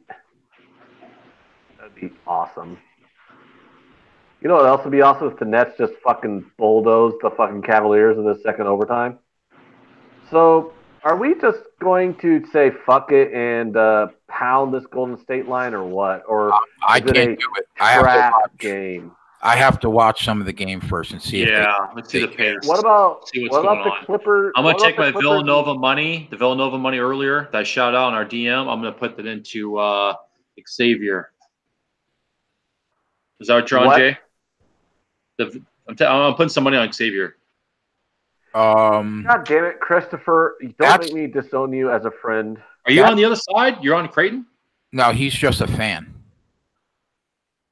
Well, that don't fucking matter, you know. I mean, I think, you know, the way Creighton has played this year, it's hard to back them on the road, even though Xavier's not great. All right, I'm going to send Twatty. Yeah, maybe take Creighton. You know, I am really tired of all this Creighton negativity in this fucking chat, guys. So I would appreciate it if y'all would stop talking crap about the Blue Jays and accept the fact that the Xavier Musketeers are a bunch of bag of bitches. Where's Creighton in Nebraska, bro? Where's Creighton at, Ant? Where's Creighton at? Are they in Nebraska? They're like 10 minutes from his house. Oh, right on. Yeah, shit. Well, let's see. Creighton is in Omaha, and Omaha is the largest city in Nebraska. So, yeah, Creighton's in Nebraska. What's it with people on the coast who don't understand geography? Like, I know where the fuck San Diego State is. because it's San Diego State. No shit. Fucking Creighton, dude. I have no idea where the San Diego too. I have no clue. I'm just saying, honestly, I didn't know, Ant. Like, come on, Nick. God damn it. Flyover. It's like coast people on the coast are like, oh, it's the Midwest. That's flyover country. It's like flyover country. How about this? How about no more food? How about we just stop growing you all your fucking food, people from New Jersey? How about you grow food on all those turnpikes you got over there, motherfuckers? All right, I'm gonna fucking go against Xavier. I'm gonna take Creighton +112 in game right now. Ah, there we go. That's a good man, Christopher. I like to hear that. 108 to 112. You recommend that, Jay? You're taking Creighton? Yeah. You know, I mean, I count again off the book honestly, again. But I think it's splitting hairs. I think it's going to go down to the wire probably. Xavier's up. It's tied right now at 44. See, like, right back. From Pittsburgh, and even I know that Pittsburgh State is not from Twatty City. No, the Pittsburgh State Gorillas. They're from like that Pittsburgh, Missouri. You didn't know that? No. Well, now you do. If you don't know, now you know.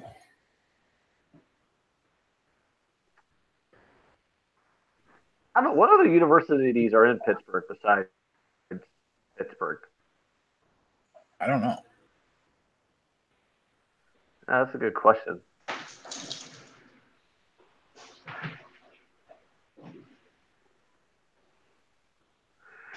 I mean, okay. Is this Nets Cavaliers game? Oh my God! The Nets are up by 6. Come on, Nets. Oh boy, I'm getting excited now. That Sam Houston game hurt my soul. Well, no one cares, Jason. Fuck Sam Houston. I'll tell you another thing that no one cares about. It's actually fucking raining really hard here in San Diego. Go fucking figure. I'd let my dog in real quick. Over there. Twatty, is that you? Yeah. No, I'm not gonna bitch about the fucking rain, the weather, or whatever. But it's raining really hard. I let my dog in right now. He's all bitching. Twatty, we see you, bro. Just lower your television because we could hear it. Bitch about the fucking rain, the weather, or whatever. But it's raining really hard. I let my dog in right now. He's all bitching. We see you, bro. There we go. What's up, bro? He muted himself. He's just got to shut his TV down, and he's got to pause us on YouTube. We're up by 6. The Brooklyn Nets up by 6. We're gonna get that one. He muted himself. He's just got to shut. We got 1.5, 2.5, or 2 minutes and 40 seconds to go. Not over yet. The best way to do this is to just put headphone jacks into your computer. Yeah. Like mute everything else and put headphone jacks into your computer. That way it turns out all the background noise and everything. Yeah, I think he just went to do that. Yeah. I think the Nets will cover for everybody here, though. Let's go, guys. Oh, and Creighton's up by 4. Come on, Creighton. Let's pull away. Come on, Blue Jays. I should have bet that fucking Creighton game. Damn it. Now it's 4.5. Wow. That Creighton line moved the past 2 minutes. I didn't bet it before I walked away and let my dog in and shit. I should have took Creighton in game. Now it's minus 351 on the money line. Son of a bitch. I thought you were going to take him at plus 113. Yeah, I didn't. Because Xavier, Creighton, you guys on either side. I didn't cap that game at all. So I mean, Nets are up by 8. Ask you guys for opinions. So no, here's all the capping you need. Now I'm gonna take Xavier. Yeah, I'm gonna take Xavier right now in game. Yeah, plus money. Go against the grain. Go against the grain here. God plus 213. Down by 4, man. Let's just bring home this up by 6 here. A minute and a half to go here. Next. Texas Tech is gonna fucking destroy this team. They're up 26 already.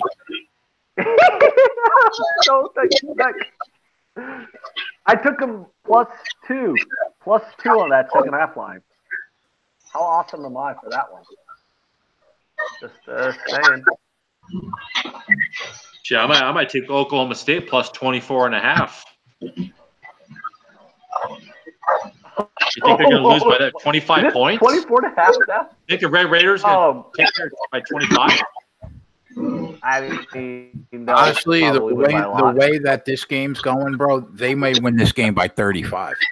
Okay, yeah, I was going to say now, Jay, if you would have said the ebb and flow in the first half of the Texas Tech game was back and forth, then I would say, take the points. You know what I mean? If they kept it close, but if they're getting blown out, then no way. Yeah. Yeah. First half, the whole time, down by 10, 15, no way. Okay, you know what sucks, guys? You know what makes me super upset right now? What? The fact that I did not bet the under on Bradley and Southern Illinois or Loyola Chicago, whatever it was. Bradley, Loyola Chicago, because I thought, I think I might like that under, and I didn't bet it. And that under came through. So that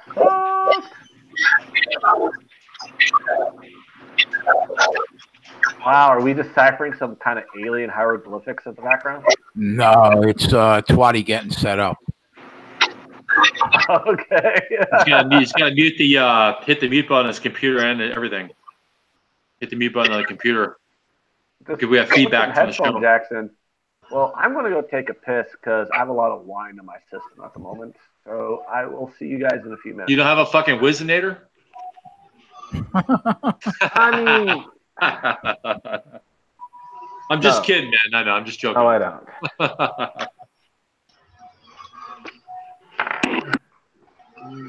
Wiznators are for concerts only.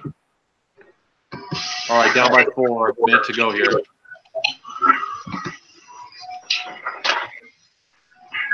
Plotty, can you hear us? Yeah. What's up, bro? Do you have anything on in the background? No. Yeah, everything's off. All right, you're good then. That might be you, Chris. You have the television on? No, nothing. No, nothing. I don't hear any static now. All right, what's going on, bro? We can't see you, though. You got a light? Yeah. I want to see that beautiful face, bro. I don't know about all that. Right now, it looks like the Grim Reaper just came to shut us down.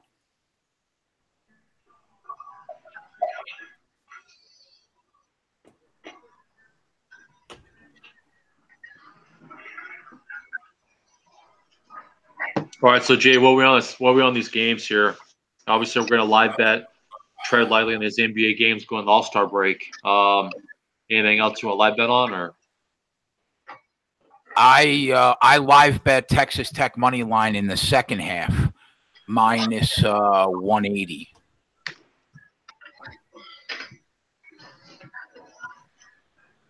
That's solid.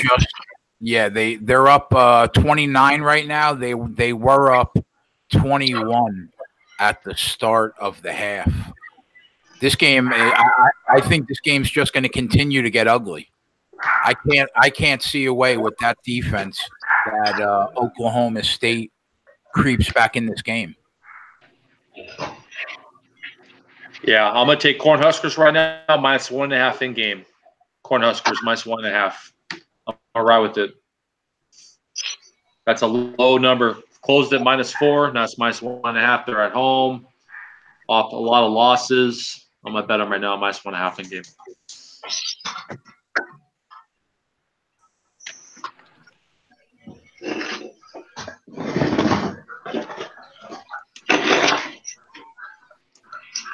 You sprinkle a little bit, Jay, on the hockey, on the Ducks? I haven't actually. Is that game already 26 minutes? 26 minutes. Who are they playing? I haven't kept up with hockey the last couple of weeks. Really. Vancouver Canucks. Yeah, I mean, I tail hockey. So playing the Canucks.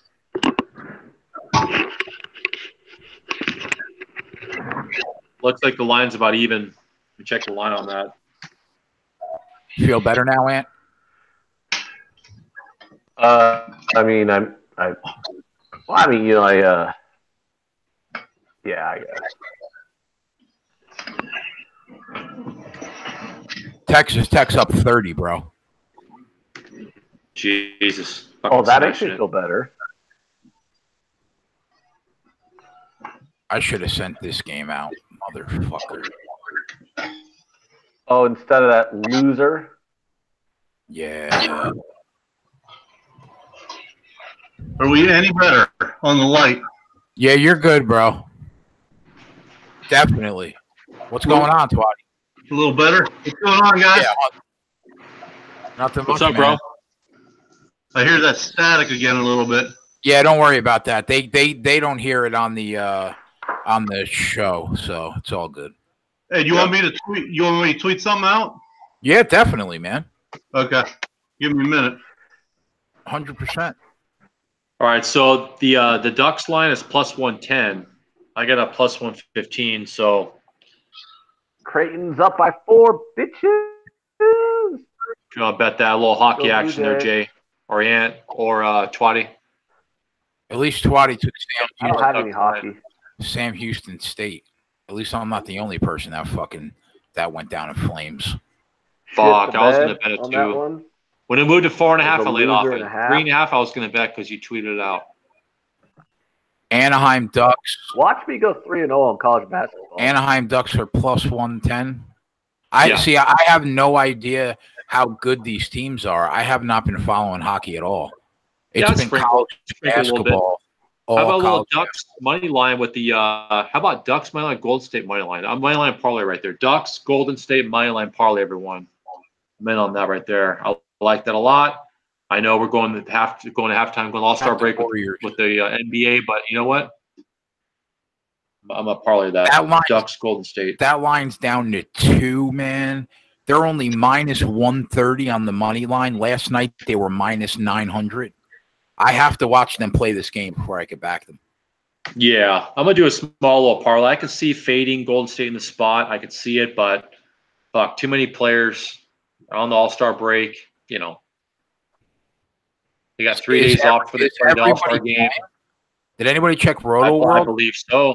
Let me check quick here. Yeah.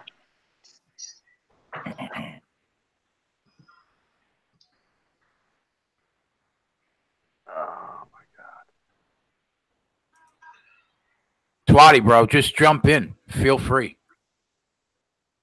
I am a little irritated that this Nets bet hasn't won yet. I feel like I'm getting a lot of value for my entertainment dollars. The fact that it's gone to 3 overtimes for me to try and cash this fucking bet. But come on. Let's go. Please. What do you have open right now? Because we got the Nets. We're gonna get that Nets cover. Both 2.5 and both 1.5. Both of them we're gonna cover right now. Twatty, can you hear us? Yeah, I'm just tweeting some shit out. Oh, all right. But yeah, man, just jump in whenever you.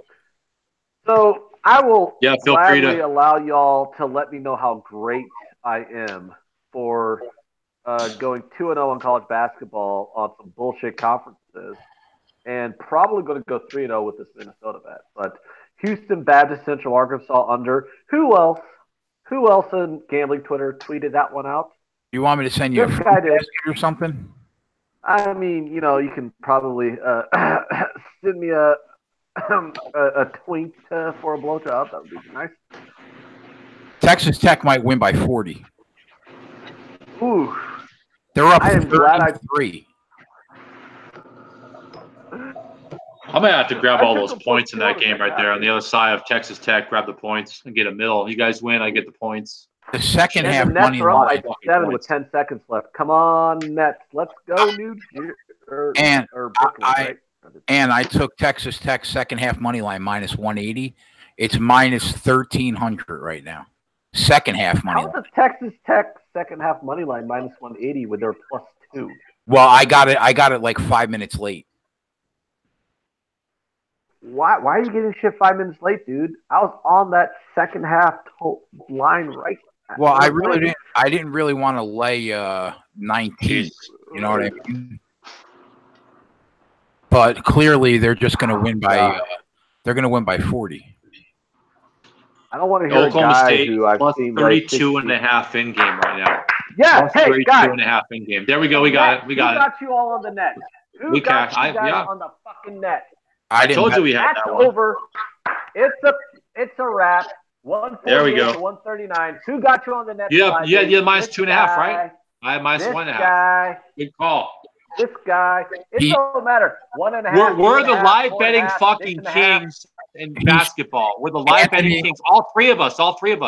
Anthony's jerking himself. 22 and 22. We're all live better kings, motherfuckers. Anthony's jerking himself off right now about a game that went to triple overtime. All over my own face. With a team that is 12. Got a little bucket underneath the chair and shit or some shit. They're 12 and 45. And the game went to triple overtime. Triple OT, we fucking get that shit. Jason. Crazy. If you fucking keep with this bullshit, trying to fucking ruin my high right now. The wine highs are dank highs, man. I'm 2-0 on my tweet. I'm 1-0 on my plays given out in this cast. So shut the fuck up, Jason. So shut the fuck up with your negativity. No one wants to hear your negative Nancy bullshit. We aren't here for negativity, Mr. Jason Paglia. We are here. How many vowels are in your name, anyways? Get some fucking consonants in that song. It's Paglia. It's not like g. It's one. Whatever. some Italian bullshit. No one wants to listen to all them fucking vowels. Oh, I hope Creighton loses right now. Fuck you. Plus 32.5 in game. Fuck your couch, bitch. Cowboys. Go Blue Jays. Come on, Creighton. Yeah. You think they sit everybody? Are you taking that? Are you taking that 32.5 right now, Chris? I'm about to pull a trigger small. half unit. I mean, they might sit. The Raiders might sit everybody. The Raiders might sit everybody. They're up by fucking 35. He's going to take the plus 32.5. Yeah. I'm not late. I would never lay 32.5. Might take the plus. They might sit everybody. The Raiders might sit everybody. That's not sit everyone, but you have to hope for that, because if they I need them to win by 19. If they don't, they're going to win by 40. No, I need to win by 8. Yeah, 19. Yeah, and the juice is minus 126, so I'm gonna lay a little bit on that. Why not? Hey, so sure. Are we just going to say fuck it and bet Golden State or what? I mean, how many times this year are we going to get Golden State at only laying 2.5? That's what. Yeah, I already bet it minus 2. What makes me nervous. Trap. Oh, yeah, God, I feel why do you get nervous? There's no such thing as a trap game, guys. It's a myth. All right, shut the fuck up. Twatty, what do you think about this Golden State Warriors game? Well, what's going on with it right now? The line's down to 2. Why are they only laying 2 right now? They're minus 130 on the money line. Every other night, they're minus 1,200 on the money line. Well, who are they playing, and where is it? Portland, in Portland. But still. Aren't they coming off a back-to-back-to-back? Golden State? Well, I know they played last night against the Jazz. I have to check that. Let me check that. Hang on. It's just back-to-back opportunities to win by betting on Golden State. Doesn't that make you think, though? Yep, most definitely. Wonder if they're going to sit anybody. That's what I was thinking, too, because the All-Star break is – no, they played Sunday, then they played yesterday, and now they're playing today. Yeah, so it's 3 and 4 days. Yeah, 3 and 4, yep. That's interesting. They're not playing tomorrow, and that's it for So tomorrow, 3-game slate tomorrow in the NBA. So I think they're going to play 3 and 4 All-Star break. 3 days off in the NBA. Do you think Do you think they really come out to play tonight and then they just take the weekend off, or do you think? I think so. The line's 2 right now. I think it opened up at 3 and too low. 3.5, maybe. I wouldn't have a problem buying a point there and get it under a bucket. Pay the 10 cents, 15 cents. I gotta check. I'm gonna check. I had 2.5. That's a good call, Twade. I had 2.5. I paid minus 118, minus 2. Live bet as well. Crazy. What's that? I said, provided the juice isn't crazy, I don't mind buying a point and get it under a button. Yeah, minus 118 off that 2. 2 is kind of a key number in NBA, but not really. There's not really any key numbers in NBA, but you know how it is. Yeah. Right. I paid 118 to lay the 2. So. What are you thinking, Anthony? Texas Tech is up by 36. Oh, I don't buy points in basketball. I know. I know. Because there's no key numbers to get through in basketball, so I don't understand the point in buying numbers in it. No, but I'm saying, what do you think about the game? Well, when it's 8 cents versus 10 cents.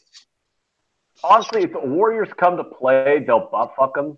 But the problem is are they going to sit people for the All-Star break, give them like an extra long weekend or not? So all of these questions are pretty valuable. I'm trying to figure that out right now. I mean, if the Warriors want to, they're 15 to 20 points better than every other team in the league.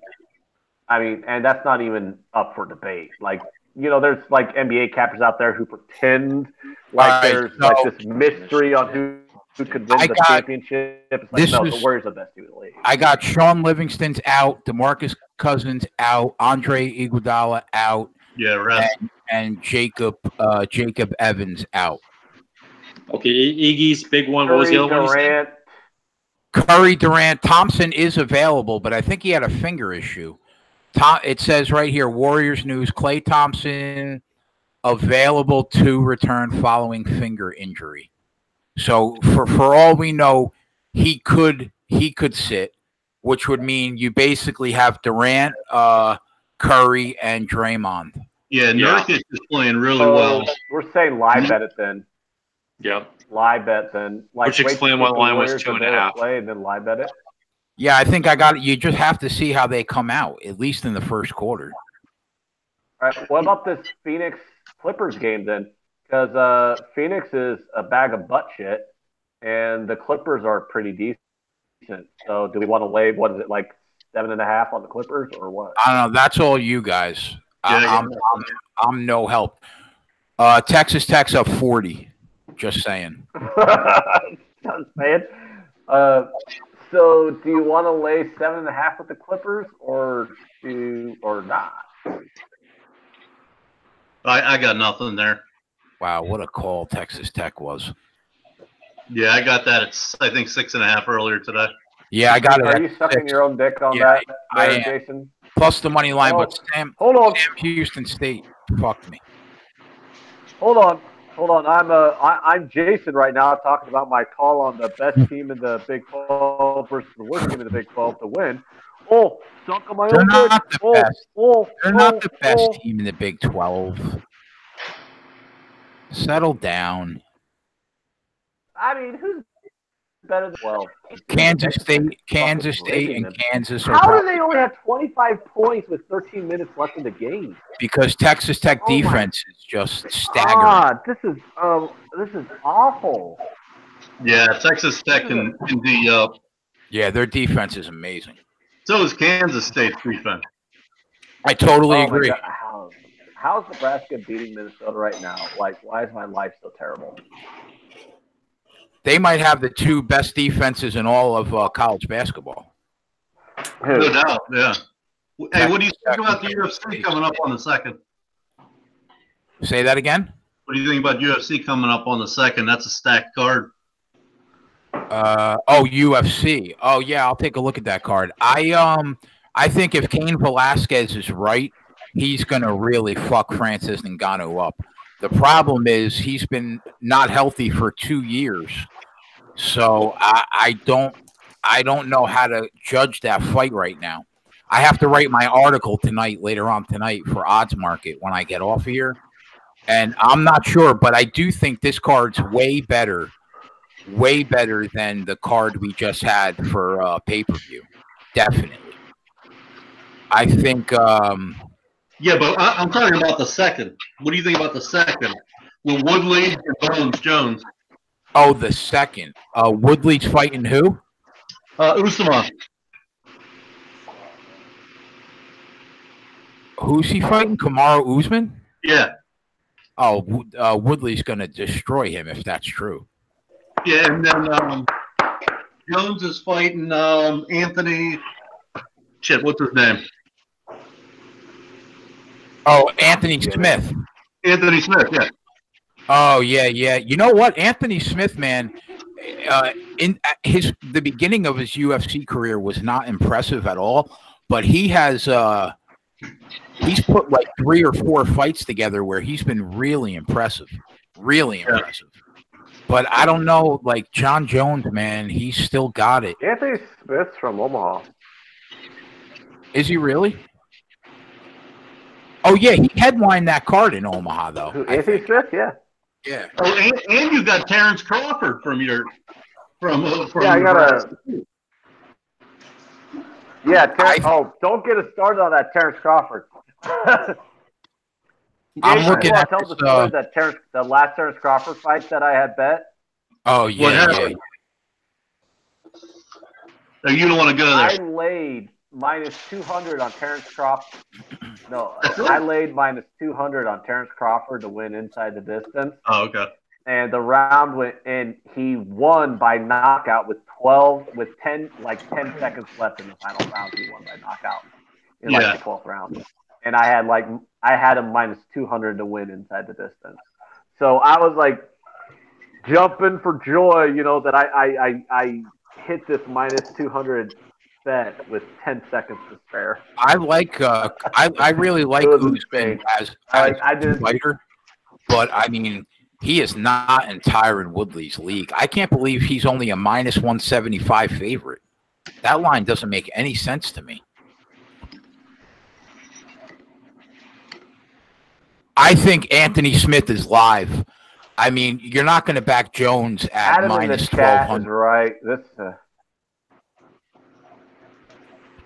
Texas Tech might be the easiest win of the season so far. Yeah, I agree. I would take a shot with Anthony Smith Adam's at right on that. 8.5 to 1.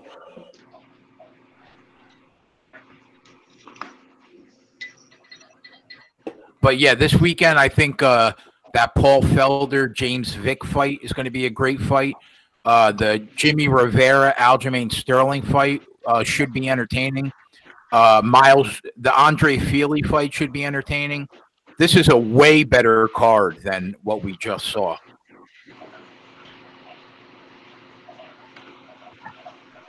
Okay, Creighton and Xavier are going down to the wire here.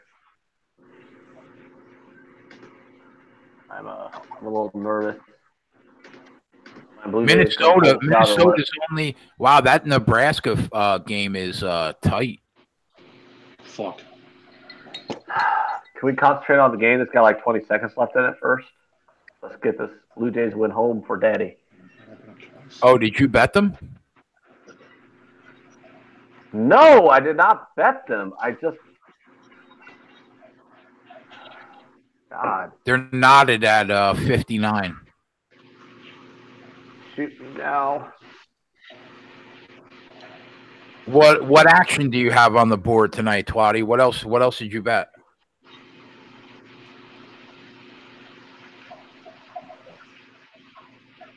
Hold on. I'm trying to get my shit in order. So I got Nebraska minus 1.5 in game. Not bad. I'll take that. Why is everyone? Off the closing line to minus 4.5. Free 3 points there. Close at minus 4.5. Take minus 1.5 in game. Take it. Fuck Nebraska. Fuck Nebraska up their bungholes. Minnesota's like even money right now, money line. I might have to just take a small piece of that. 160 pregame. Yeah, I didn't check to see who Golden State was sitting. You know, they are sitting some players, which is why the lines too, obviously. They're sitting Cousins and Iguodala are huge, and so is Livingston. Those are big time role players. Bench, yeah, big time. Yeah, you got to at least when a line's that low, you have to check the injury report before you bet it. Yeah, exactly. Yeah, I did, but it didn't bring it up on my phone. So I got 2 computers, live bet, cast right here, and then my phone. So didn't check that. I'll lay the 2. You know what's surprising? I mean, they got 3 days rest before the NBA All-Star game, and they're fucking sitting everybody. It's a vision. This Creighton game, I think, is going to overtime, bud. Yeah, 59 apiece. There's like 4 seconds left in the game. Yep. Hello. Creighton? I want to say Xavier. I'm not sure. No, it would be possession. Yeah. I'll tell you right now because I'm watching it.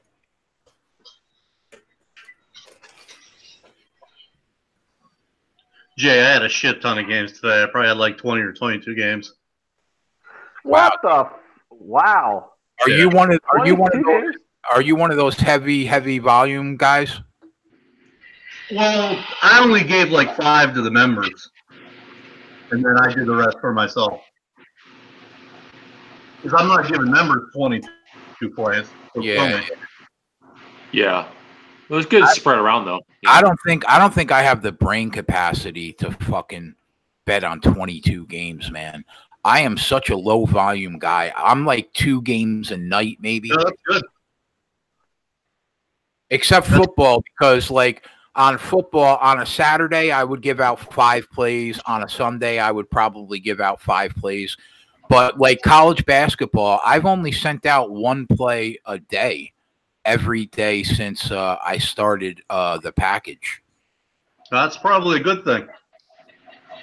Yeah, I'd like to be somewhere in between where I am and where you am, where Right. you are. mean, Oh, God, why is it going to overtime? Fucking making me. so Twatty, you're holding a hate Minnesota. You're holding a Minnesota ticket or a Nebraska ticket?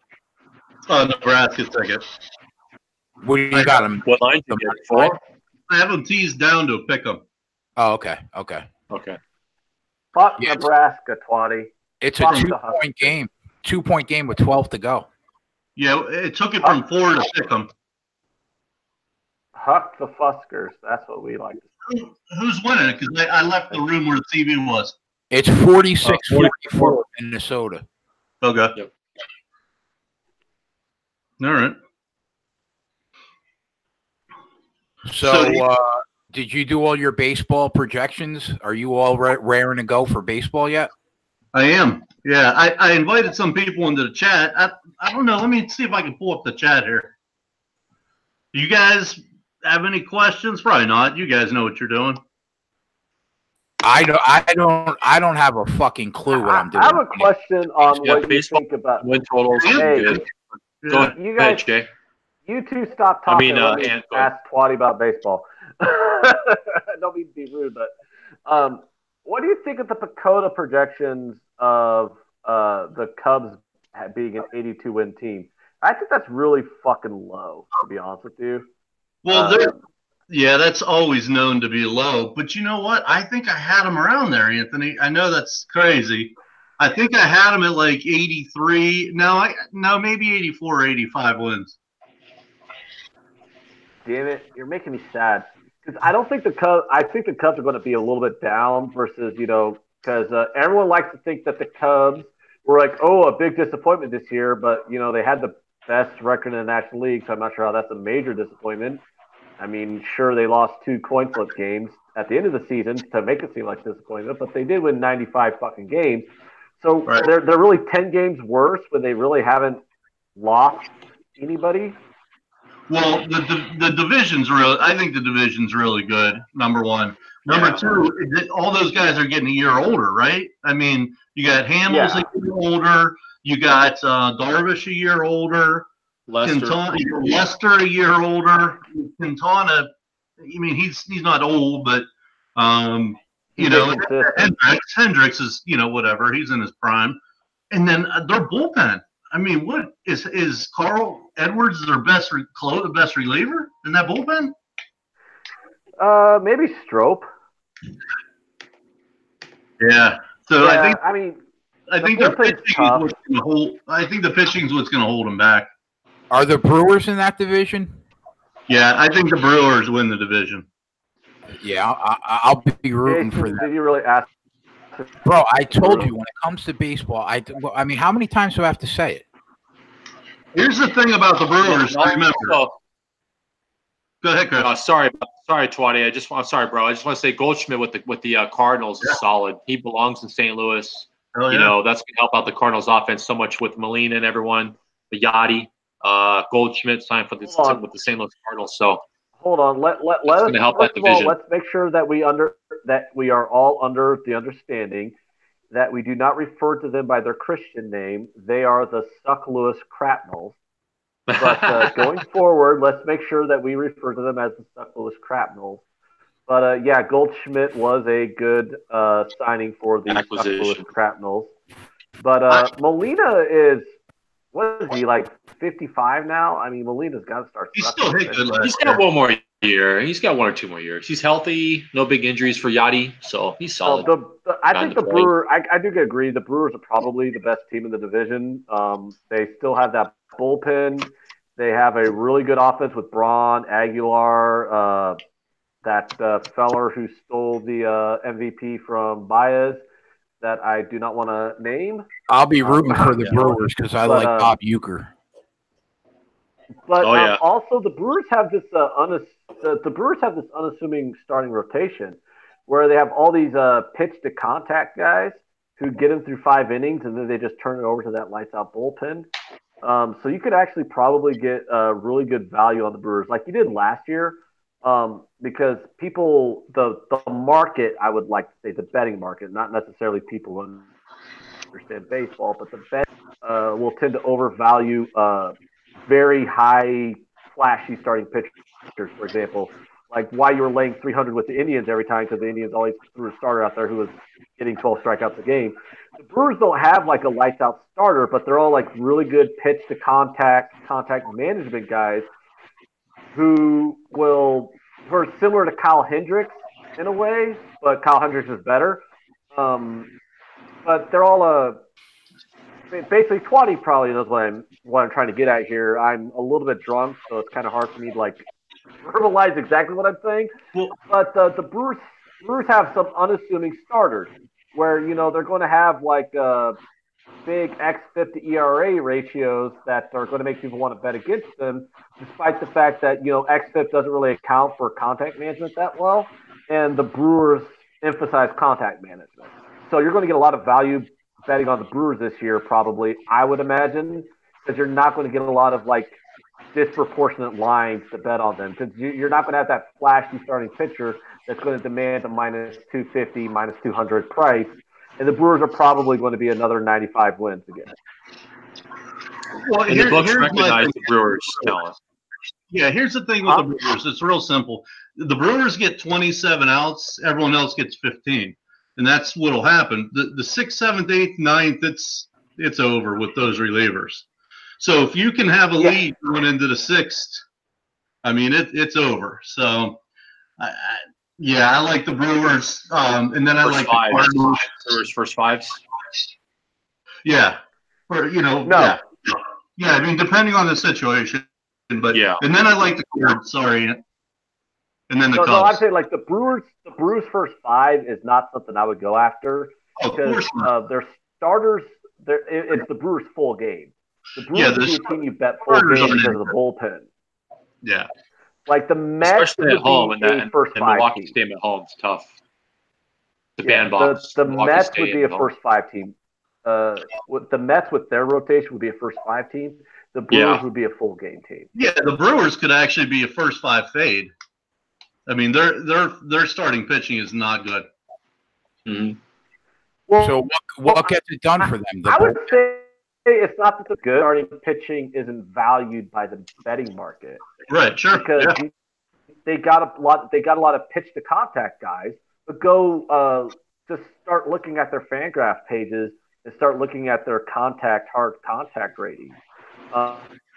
If you get a pitch to contact guy with very low hard contact, that's just as good as a guy who's getting you 12 strikeouts per 9 innings. But he's not going to get priced like a guy who's getting you 12 strikeouts per 9 innings. That makes sense.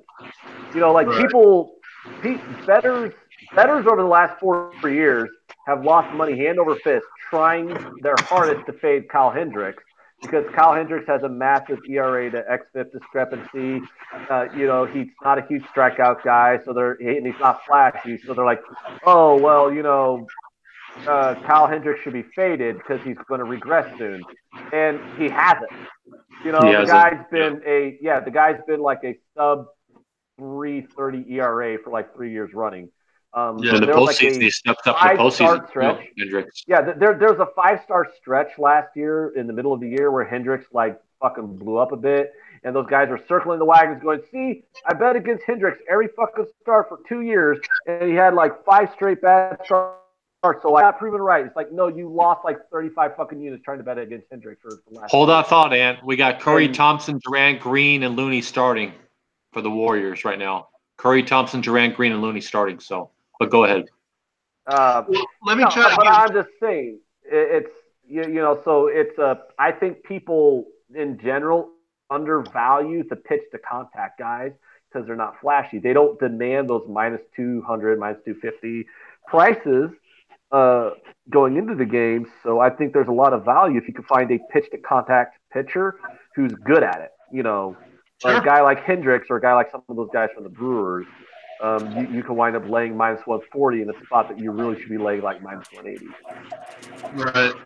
Let me give the viewers one little thing here so we get something out of this. I would the Reds at the beginning of the year, I would look for team total overs and full game overs for at least the first couple weeks. They just are stacked on offense. The Reds? So look for them, the first couple weeks until the market catches up. to go over in almost every game. I mean, you're talking about the Reds, right? Private team totals. The Reds, yeah. Oh, the Reds. Okay, Reds. I thought you said the A's. No, yeah, okay, yeah, I got you. Yeah. They brought in Sonny Gray. Well, they got Puig now, and what's that? Oh God. Yeah, they got Puig and Gray is an abomination to pitching. And they brought in Puig and Kemp to go with Scheffler and Votto and Jeanette and Suarez and all these guys. That's a pretty. And look at Yasiel Puig in that ballpark, in Cincinnati ballpark. The ball's going to carry a lot more than in Dodger Stadium. So I like. You got to ride them, yeah. Yeah, Puig will, that ball get out of the ballpark with Puig hitting balls there in Cincinnati, and not instead of playing in Los Angeles at Chavez Arena. So ball carry. They're going to be a good over team, definitely, because their pitching staff, I mean, is bad. I mean, if Sonny Gray is your ace or number 2, that's terrible. Bad. Yeah. So that's going to be a good team to look for team total overs in full games. Another one is going to be the Twins. Yeah. The Twins offense, pretty good, actually. They brought in Nelly Cruz, going to be their DH, and their pitching staff is terrible as well. So that's going to be a team, until the market catches up, that you might want to get some overs on. You guys go ahead, keep riffing about baseball. But Twaddy, what do you think the Harper and Machado are going to land? White Sox and Yankees? What do you think? What's that, Creighton Harper and Machado? What do you think they're going to land? Dude, I have no idea. We all have no idea. Exactly. It's fucking. Clearly, they thought they were going to get more money than they're getting offered. That's why they haven't. The problem is hey, so Twaddy, I mentioned this a few days ago on this chat. And by the way, fuck the Blue Jays. I'm so sick and tired of being a fan of this fucking team. I'm going to turn that off and let me go on my little rant about these fucking baseball players. Is it just me, or has the owners finally figured out it's fucking retarded to sign these guys to a fucking 10-year contract? I think they figured it out. That's what's going on. Yeah, it's like because you got that guy down there in Anaheim right now figuring out like, oh, wait a minute, I'm paying Albert Pujols like what, $30 million this year to be like a part-time DH, maybe 10, 15 home runs, and he's going to hit 240. Yeah, it's I'm paying the son bitch $30 million. Well, case in point is like Soto for the Nationals. It's like, okay, we can keep Harper, and Harper will have 5 more home runs than Soto and 15 more RBIs, but Soto is making $750,000. Yeah. It's stupid. Good point. It's just dumb. So, like, Harper turned down a $300 million contract. Let's not forget that. He was offered a 10-year extension for $300 million, and he turned it down because he was convinced he was going to get a $400 million deal. Yeah, Scott Boras' agent is a fucking Scott Boras is notorious for that kind of shit. That's his agent. He turns his shit down. Last year, though, no one signed anybody for these big deals last year either. So Harper couldn't read the fucking market and figure out that he wasn't going to get that deal after last season. Yeah. Because the players were already complaining last season that there was collusion with the owners. And I'm like, no, it's not collusion with the owners. The owners just stopped being fucking retarded. Like, why do you, when you had that Alfonso Soriano contract with the Cubs, fucking terrible. The second contract with A-Rod when he was with the Yankees, and the Yankees were paying him $30 million to sit all year when he was 40, terrible. The current Granderson contract, in Seattle. Angels are. What's that? The Grandy man can't. Cano. The Grandy man can't. No, that's right. I'm sorry, Cano. Yeah. Well, actually, Granderson. He's playing well. Going to Seattle. Yeah, don't you know Robinson Cano? Yeah, that's what I meant by Seattle. Yep. Yeah, and all these guys just it's one after another. You can just name off every single big contract these players have signed. None of them turn out good for the team. None of them. Like the Cubs are like, yeah, let's sign Jason Hayward to this 8-year deal, and it's like, okay, he's won a few Gold Gloves, but he's hit like what, 2 home runs in 3 years or whatever. It's ridiculous. In the postseason 2 years ago, Hayward went like 1 for 10. Terrible at the plate. Terrible. They didn't even start him. Yeah. Jay, is there any questions in the chat or no?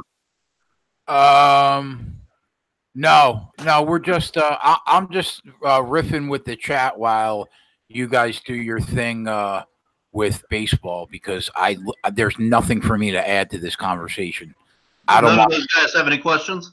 No. Okay. We think about season win totals. Everybody's talking about fantasy in regards to baseball. You play fantasy? I really don't. I mean, I dabble, but yeah, me either. Yeah, so you guys go ahead and riff. Go ahead. Season win totals. I think I had 3 or 4 teams over 100, which was crazy. Everyone's shitting on me for it. The Red Sox over 100. They're sitting at 97 right now. I had the Red Sox over 100. I had the Yankees over 100. I had the Astros over 100, and I had who am I forgetting? I don't think the Astros being over 100 is far-fetched. Shit. And I know I had Cleveland just 98 or just because their division is so bad. Well, the problem is their division was terrible last year, and they just sleptwalked through it. So are they going to sleepwalk again, or are they going to actually play to their potential? Cleveland was a 98-win team, 9-win team clothing last year. I was really high on Cleveland, and I got really disappointed that I don't know if I misread Cleveland last year or if they just fucking could not turn the switch on because they've been sleepwalking the whole season when they got to the playoffs. Well, I'll tell you what, Ant, their offense, I mean, it's Lindor and Ramirez, and that's it now. I mean, Lindor's out with the strained calf till mid-May. Lindor's out, strained calf. Yeah. So, I mean, you still, you lost Santana, you lost Brantley, you lost Santana. That's bad. Yeah, I mean, your pitching staff's still nice, but hitting.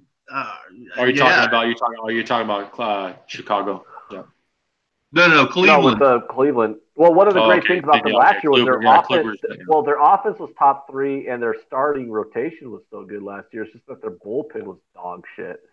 Then they finally got Hand in there. They took a couple guys from the Padres, and they started getting a better bullpen. But by then, we got Mejia. We got Francisco Mejia. We traded Brad for Mejia. He's a good fucking ball player. Oh, I forgot Edwin Encarnacion with Brantley as well. They lost. They lost Encarnacion? Yeah. Happy agent. How did they lose him already? Did they sign a 1-year deal? I'm trying to remember where Edwin went. But yeah, Encarnacion, as they call them. Yeah, it's basically Lindor and Ramirez at this point. Let's see where he went. Adam, yeah, I faded Cleveland a lot last year too. That's just because they were like minus 300 in half their games because their division was so bad. Cleveland was actually a good team to fade just because of the prices they were getting, not because they were bad. It was the same situation with the Dodgers last year, were one of the worst ROI teams to bet on, despite the fact that they went to the World Series. But they that was like $2, like $2.50, $2.10. There wasn't really that much money on Dodgers. Yeah, big time. Bad team to bet on. And Carson Young is in camp with the Mariners. So. Yeah. So the Marlins total. What do you think about the Marlins total? Sitting at 64. Obviously, they're terrible. The worst team in baseball. I would lean under. I would lean under because I bet under Marlins last year. I bet under them again. They're a 100-loss team. Yeah, they get a 104. They lose 104 games and finish under 64. So, I mean, think about this. They lost their catcher, who was like a 4 or 5 Real Muto.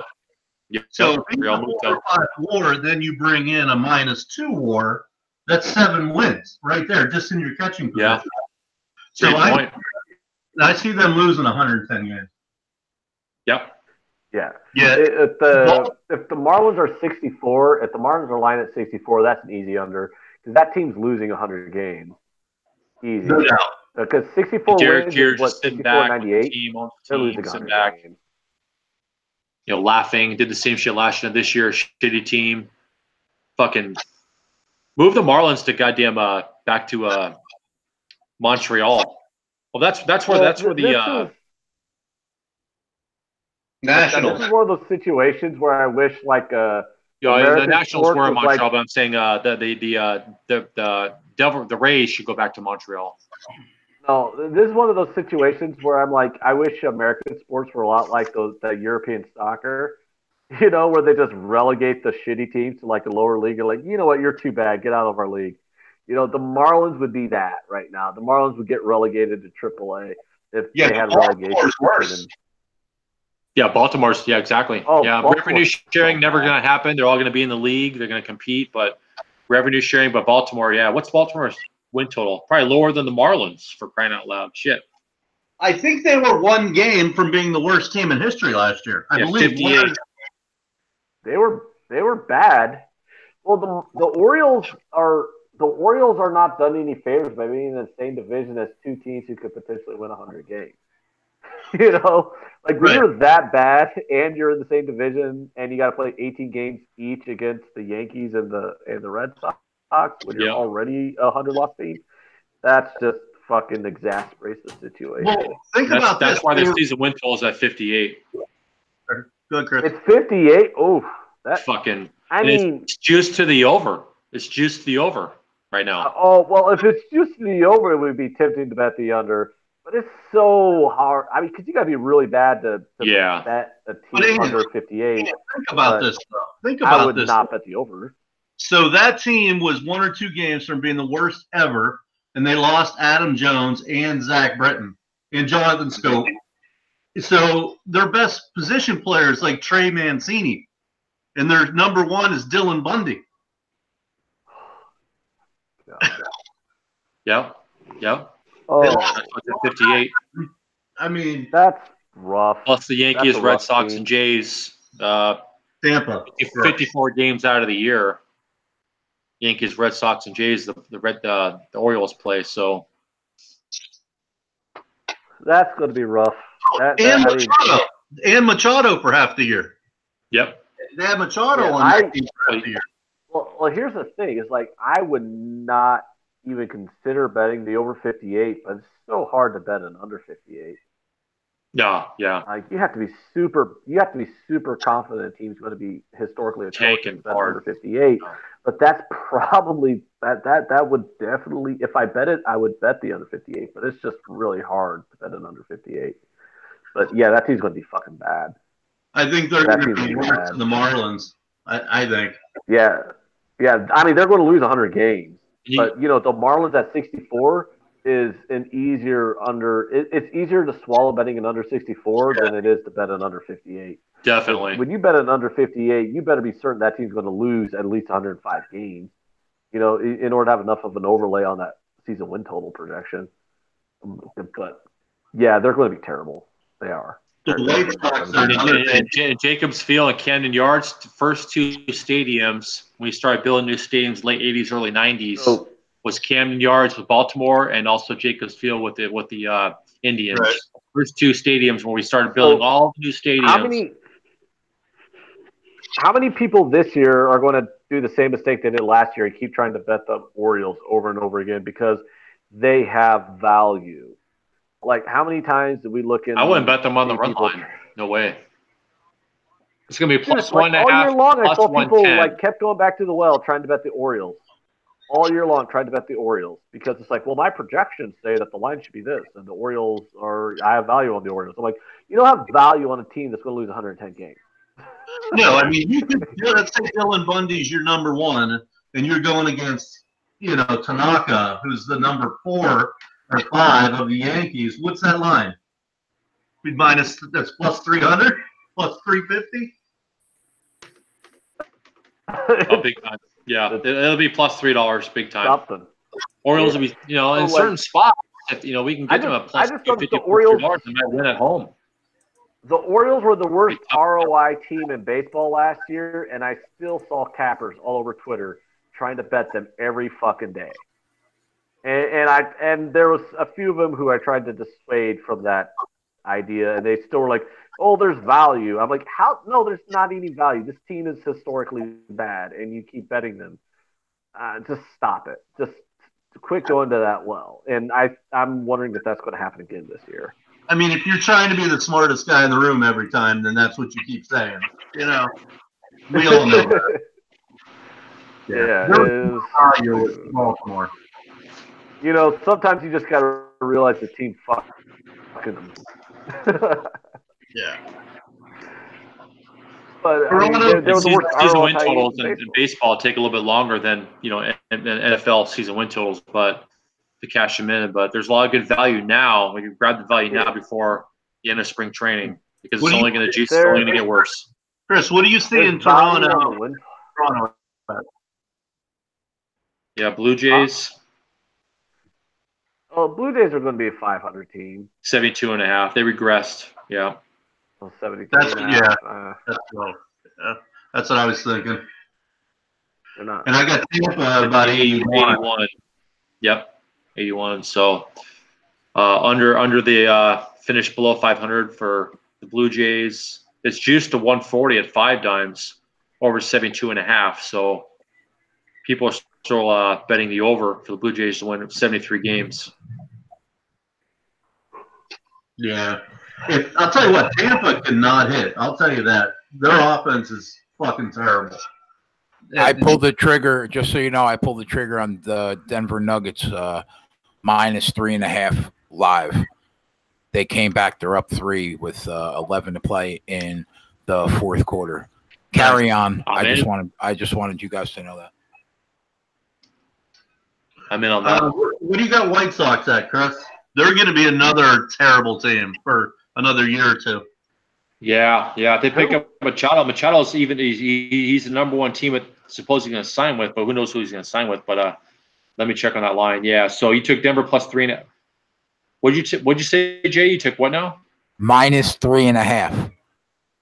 No, minus 7.5. Just like that. Bam.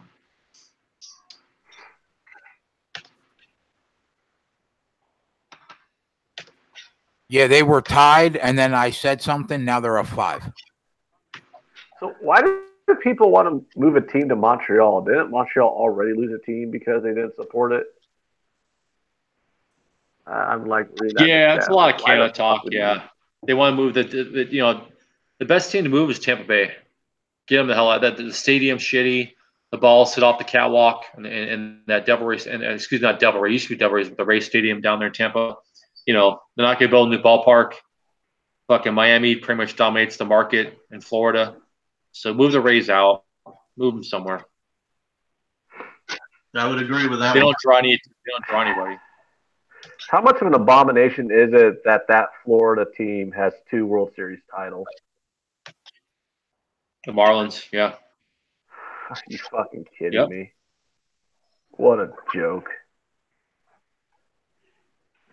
What a joke that team has 2 World Series titles.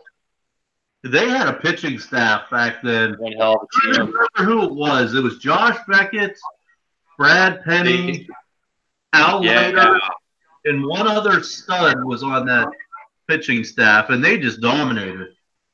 Josh Beckett was on. I don't want to think about that team. I don't want to think about that team. Why? Because I'm a Cubs fan. I like to pretend that didn't happen. I could look it up, but 2 World Series in 12 years, unbelievable. A franchise baseball team, incredible. What was the season win total you said? 20. White Sox. Okay, Chi Sox. It's actually kind of high. I saw that one earlier. Obviously, what if a child signs, he's worth what? 2 games? That's it. An offensive player, 2 games. Well, his WAR will be even someone like him. Yeah, White Sox plus 105 over 77. So juice to the under 77 wins on the season win total for the Chi Sox minus 125. Oh, they go way under that. If they don't have Machado, they go way under that. 77 wins. Right when Machado signs, you bet it under. Leave the juice. Well, every other team in that division sucks. Yeah. I mean, they're going to play a lot of games against the Royals and the Twins and the Tigers. I mean, but talent-wise, they're not there. I mean, they're young. They got young talent. No, they're not. Their pitching is horrible. Yeah, you're right. I mean, like talent-wise, Yeah, talent-wise, they suck. I mean, I'm not going to like defend the White Sox as being like a good team. I'm just saying they're going to play like half their games against equally shitty teams. Yeah. I mean, are the Tigers or the Royals or that other shithole team, the Twins, going to be any good either? No. No.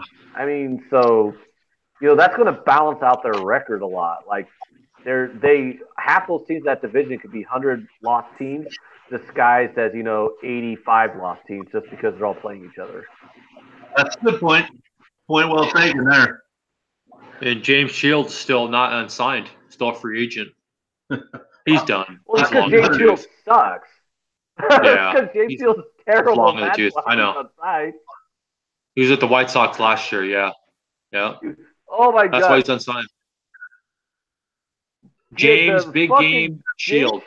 Remember his nickname, Big Game Shields? Big Game James Never picked Shields. the big game. Fading him last year. Oh, fading solid. James Shields last year was just easy money last year. Yep. Like whether you're fading him on the money line, I mean, because it's hard to fade him on the money line just because you're always laying a pretty good price to bet against the White Sox. But like team total under or team total overs against him and things like that was just so fucking easy. Like if you got like a 2.5 team total on the first 5 against James Shields, that was like an auto bet all year last year, and that just hit like crazy. What was his ERA? 1,700 or something? Yeah, I mean, he won't get signed. Yeah, skyrocketed.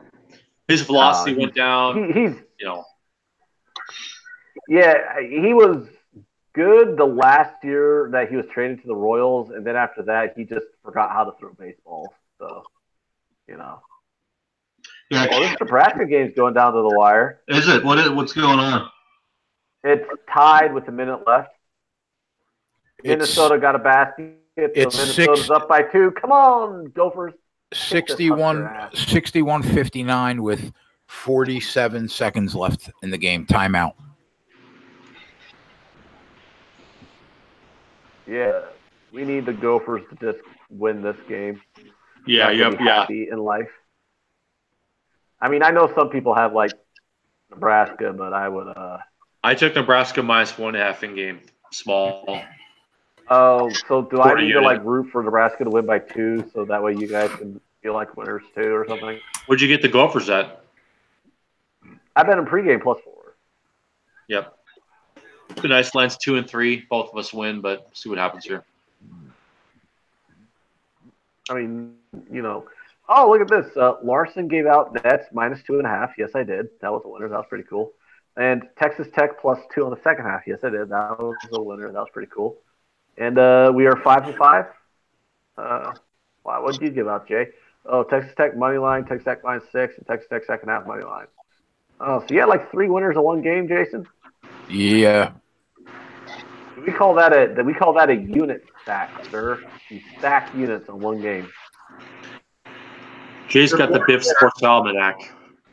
So he just doesn't want to tell anybody because we'll call the feds on him. So I do feel like Jay has like the sports almanac too. Like during football season, I'm like me and him in NFL, we had the sports almanac. We did, man. We did. The funny thing though during football season. Huh? You guys know what I'm talking about, Biff Sports Almanac?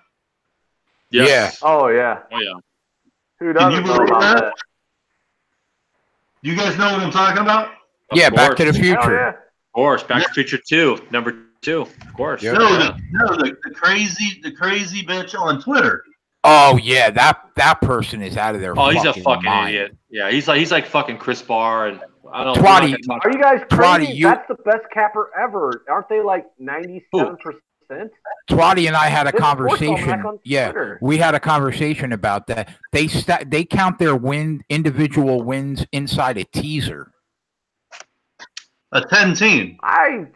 That's absurd, man. Yeah, that's the same with what they call sports guy on YouTube. He does teasers for his NFL and he counts them all as wins. But he doesn't connect the teasers. He teases every football side. out of 16 games, and he counts them all as winners. It's like that's a chick too, isn't that? She's a chick, no, isn't she? it's called Sports Guy. No, it's called Sports Guy on YouTube. No, I'm talking about Biff. Twatty, isn't Biff a chick? Sometimes I think she is or was, and then sometimes I think it was her boyfriend. I've never been able to determine it. Yeah, I blocked them fucking months ago. Stupid ass. Yeah, if your YouTube handle or your Twitter handle is Biff Sports Almanac, like the fuck out. You know. I just assumed they were the greatest capper of all time. You know what would go at 90% and all. Yeah, that bitch is the crazy man. That was ridiculous. What did you say? Salty Keg and Crapper Investments. That's what they called you guys, because 2% and such a joke. There's always one drama on Twitter too. You know what's funny is like gambling Twitter is an amazing for drama. Amazing. I don't know. I have to pee like a fucking racehorse, and this game that I want so bad right now is on a timeout with 18 seconds left. Like, how am I supposed to go piss right now with a timeout 18 seconds left? But I gotta pee so fucking bad. Oh, this is the end of the game. 3 seconds, 2 seconds out of bounds. Nebraska has a shot with 2.7 seconds. They're down 1. How far ahead of me are you, dude? I'm still on the timeout. You fucking kidding me? No, Minnesota won, 61-60. It looks like the Why Warriors. Why didn't I take the money line? Why didn't I take the money line on this? It looks like Golden State looks like they're actually playing 33-31. Yeah. They're up. So I'm going to pull the trigger and take Golden State on the money line -125. I got -2, -118 before tip off, so I'm gonna bet them again as well. I got Golden State -170 on the money line. How are you getting the a little bit though? I don't know, because I only have the New Jersey pool. Oh, fuck your New Jersey, bitch. Okay, how about this? Bang, Golden State -3.5. Boop, boop, boop. Hey, Jay, what area in New Jersey you live in? Because I call back there every single day, and I sell a bunch of shit to these people back there, and they're great people, but they have the accent. You don't have the accent. Guys, you want to know something cool? You guys want to know why I'm just the coolest guy ever? You guys want to know why you need to just bow down to my greatness and why I'm just like the most awesome person in the history of humanity? Are we tied up right now? 61 apiece? No. The Gophers Huskers game? College basketball picks. No, the Gophers won. Oh, never mind. Yeah, they didn't update the app. There we go. Okay. So I just want to point out the fact that on my tweet earlier today, where I gave out my free picks, I went 3-0. No, and the game is tied. There was a foul in the last second. It's 61-61. Oh, are you kidding me? There we go. There we go. God damn it. My -1.5 is live still. That's what I thought it was. How the hell did my app say in the second in the 61-60? Don't mush it, Jay. I mean, I'm not Jay. I'm sorry, brother. I'm not Jay. I mean, Ant, don't mush it. Come on, don't mush it, bro. We're going to get this. We're going to get this for you, man. We're all going to win. You got +3.5 mini with the Gophers, I got right? +4 on Minnesota. Shit, I got only 1.5 with the Cornhuskers. Because, you know, fuck the Huskers. All right, let's middle this bitch. Let's middle this shit. It said in the second 61-60. Now it says in the second 61-61. And then I'm like watching the game on the Big Ten app, and God damn it, these motherfuckers. Like, well, I suppose I would like Nebraska to just lose because, you know, fuck them. I'm not pissed off because Creighton lost, so I want Nebraska to lose. But at the same time, I feel bad for you guys if you lost betting on Nebraska. Side, let the 1.5 cover, and you get the +4. Get a middle. Nebraska wins by 1, 62-61 final. Holy fuck! Yeah, they had a play there, didn't they? At the end, they had a foul shot. They had one. Can I say Oh, they something? call timeout after the first foul shot? Can I say something, guys? Go ahead. Yeah. Twatty. Sure. You guys remember when I first came in the chat and I teased that down to even? Hey, basketball Yeah, teaser. I remember that. Twatty Yeah. coming in, comes up in the clutch. Good call. Good call.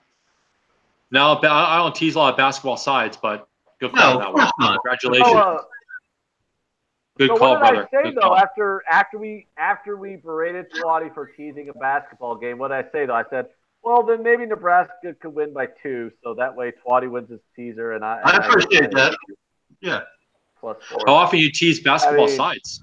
Well, no, I'll only tease it To if I, zero, can get, from 4 to 0. if I can get the home team as a favorite 2-0. Yeah. 4.5, 4 to 0, Right. or 3.5. Yep. Right. That's 3, 3.5. exactly. All right. That's So, Good call. Good call. okay. Great call. Well, Who'd hey, you you know what tease was a it great with? call? What was the leg of the teaser you had? Minnesota +4 was a great call? Minnesota +4 was pretty. No, yeah, that was. Hello. Yeah, good call. Good call. The other leg already came in. right. I think it was Gardner Webb or something, I think. Or Winthrop. Right on. Gardner So Webb. the second You're leg was teasing the Nebraska and Gardner taking the Webb. Cornhuskers to a pick'em for the second leg. Good for you. Nice. Yeah, and the first leg was taking it to a pick'em as well. Right on. Yeah. You know, I'm gonna start taking a look at that with the sides and basketball sides, Nice cash, Yeah, Twatty. back in a minute. I gotta go. and that's the drain only the, way to tease basketball NBA sides drain the is bladder. -4 to a pick'em, -3.5 to a +1/2, whatnot. Exactly. I'm not gonna fucking ever tease basketball sides from -11 to -7. People do that shit on Twitter. They're stupid. But good call there, Twatty. Good call, brother. You know what's up. I appreciate it. You know, that's the only way. Do you agree with that? It's the only way, bro, is to tease the side. Yeah. Well, my I've sport is never Yeah. personally, teased basketball. I don't know how it I haven't works. done it in years. I haven't done it in what years. is- In Twatty, years. what is the standard tease? Is 4 points 4 in basketball? points. You can do 5 points. You can do 6 points. Yeah. Yeah, 4 exactly. points So is standard. if you have a 4-point favorite, and I'll only do it if that favorite's at home. So if you have a 4-point favorite at home, you tease it down to pick 'em. Okay, I got you. And then the only time I'll buy a point is if it's like 2.5, and I can get it under 2, obviously. Right. You paying 10 cents or 8 cents? What book are you using for that? When you I buy mean, a half from 2.5 yeah, to 2. wherever I can get it best, but usually 10 Yeah. cents. Yep. Oh, here's the best thing about that 2-team teaser on the 4s. Bovada has that juice free. It's +100. How about that? On only basketball? Book of Bovada for years. Not anymore. Yeah, so every time I do 2-team favorite teasers to pick them, it's at even money. I don't even get juiced on it. Oh, okay. Bovada does that? Yeah. Can't Wow. beat that.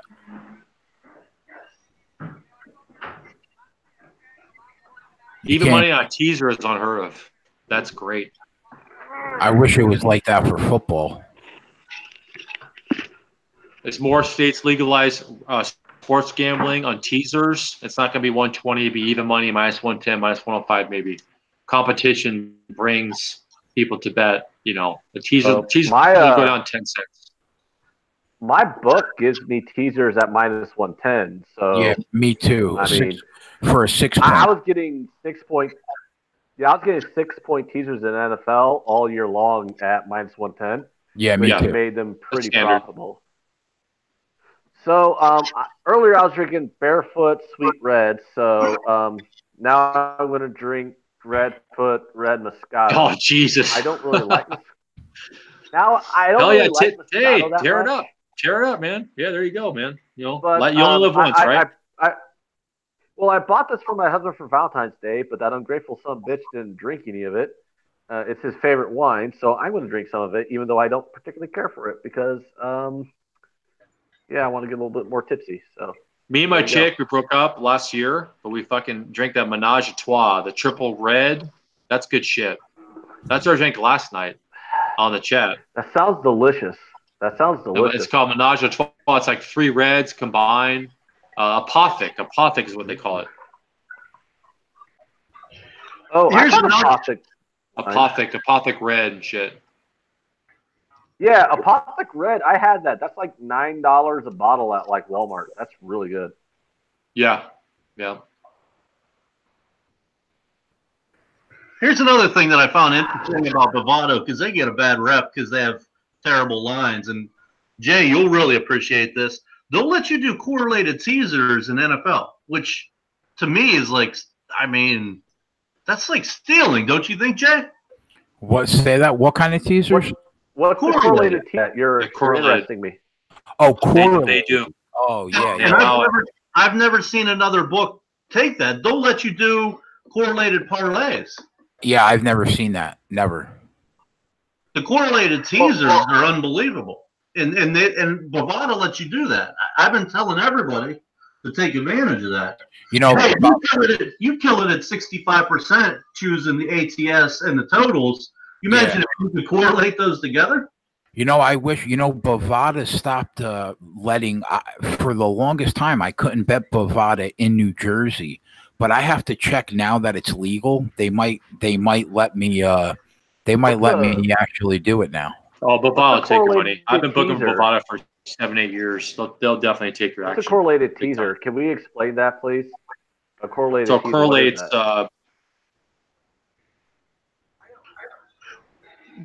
yeah, so like you in the same game, you can tease the side and the total.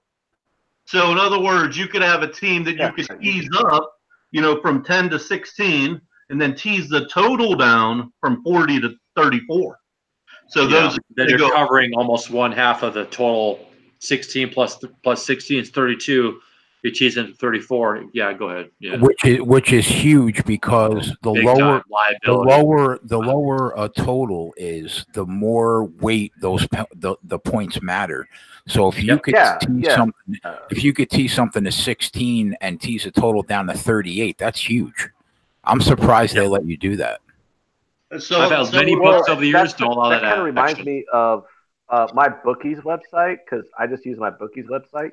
It lets me parlay in baseball size and totals in the same game, which is huge if you, for example, like one major advantage in baseball is being able to parlay a big favorite that's a home team with the under. That's a massive correlated parlay in baseball, and I'm able to do that at my bookie. And for those of you who don't understand why that's such a big deal, is if you can because a big favorite that's a home team and the under is correlated, because if the game goes the way it should be, you're getting 3 fewer outs. So there's 3 fewer outs to get to that over if that home team that's a big favorite finishes the game in the 9th inning before their half of the 9th inning. So if you could parlay an under with a big home favorite, that's usually not always, but if you could pick your spots, that could be a really big correlated parlay in baseball. And I was able to do that a lot last year, and it hit pretty decently. So I'm kind of hoping my bookie keeps letting me do that. Yeah, you're exactly right, Ant. That's exactly right. And just think, if that raises your winning percentage by 2-3%, you're almost halfway there. Yeah. I've had books and not take my action. I'm really hoping my bookie lets me keep correlated parlays. Yeah, they don't take it. They kick it out. This is a correlated parlay or correlated. We're not going to take that action. They kick it out. I've had that happen to me over the years. So my bookie let me do it though. Bovada. Say it again.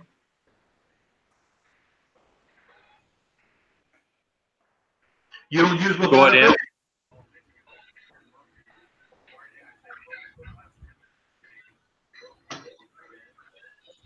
What are you guys saying? What were you saying, Ant, earlier? What were you saying before? What were you saying? No, I was just saying that's just really big to be able to parlay a big favorite that's a home team with an under because that's a correlated parlay. Yeah, they'll kick it out. Not a lot of not a lot of people really. Yeah, my bookie allowed me to like my bookie's paperhead site allowed me to do that, but not a lot of people realize that that's a correlated parlay.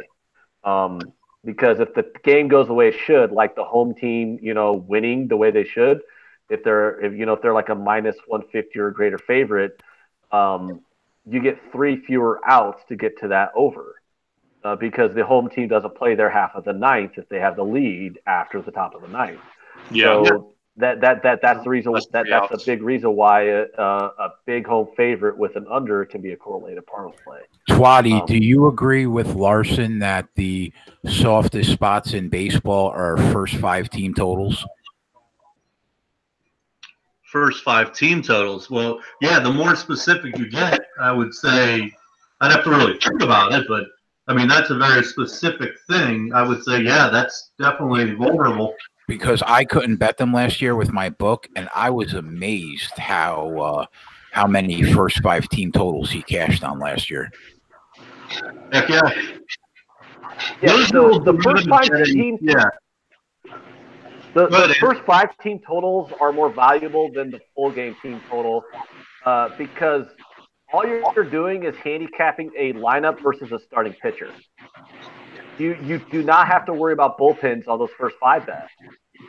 So if you can find a vulnerable starting or a lineup that's vulnerable to a starting pitcher or vice versa, and get so those team totals are very easily cracked on the first 5 if you know what you're doing. So yeah, that was the easiest spots for me all last year was first 5 team totals.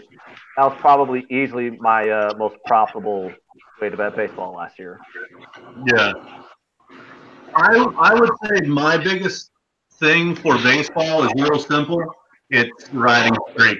Baseball is the streakiest sport by far. When clubs start hitting, they hit for weeks. You know what I mean? So yeah. Team total overs, full game overs of a hot hitting team, I think are huge.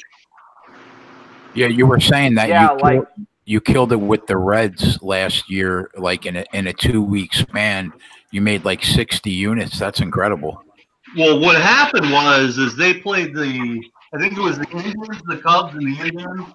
They won 3 straight series, and they were -2 or they were +200 on every money line, and they were +3 to 350 on the reverse run line.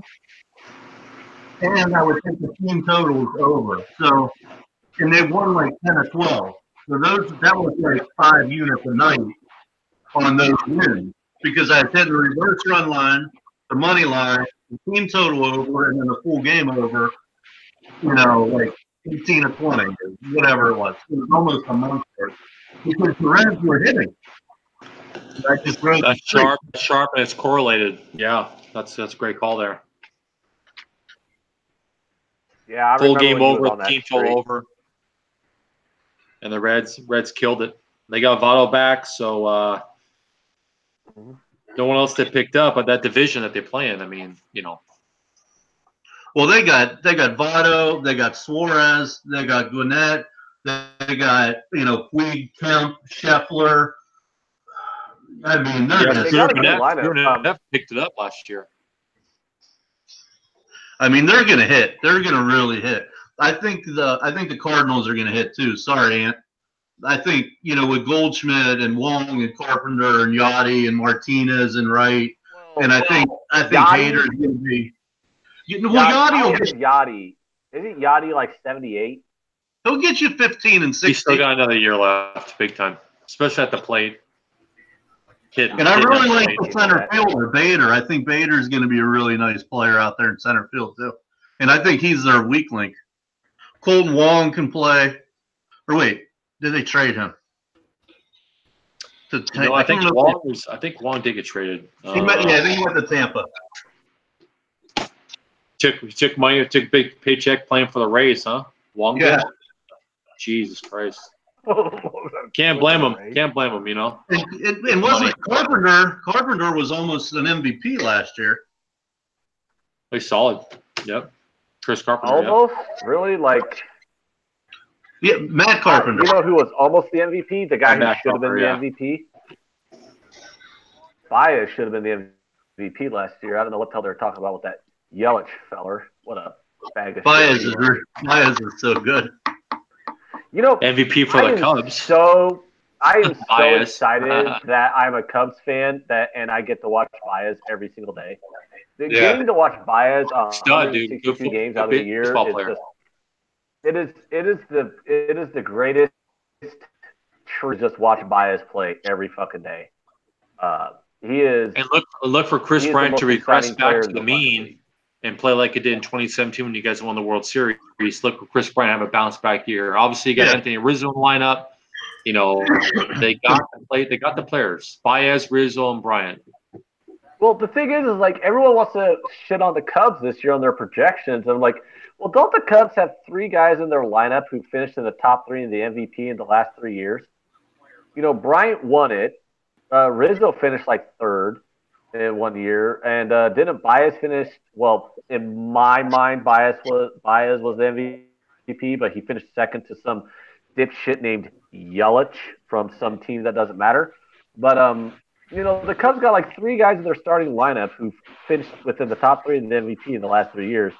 Like, okay, sure, I guess starting pitching and bullpens matter, you know, to a degree. But I mean, you know, the Cubs might be fun to watch. No, and they still got Schwarber, and they still got Happ, and they still have Contreras. What's with Chapman? Did Chapman still play? Aroldis, he's still with the Cubs? No, Yanks.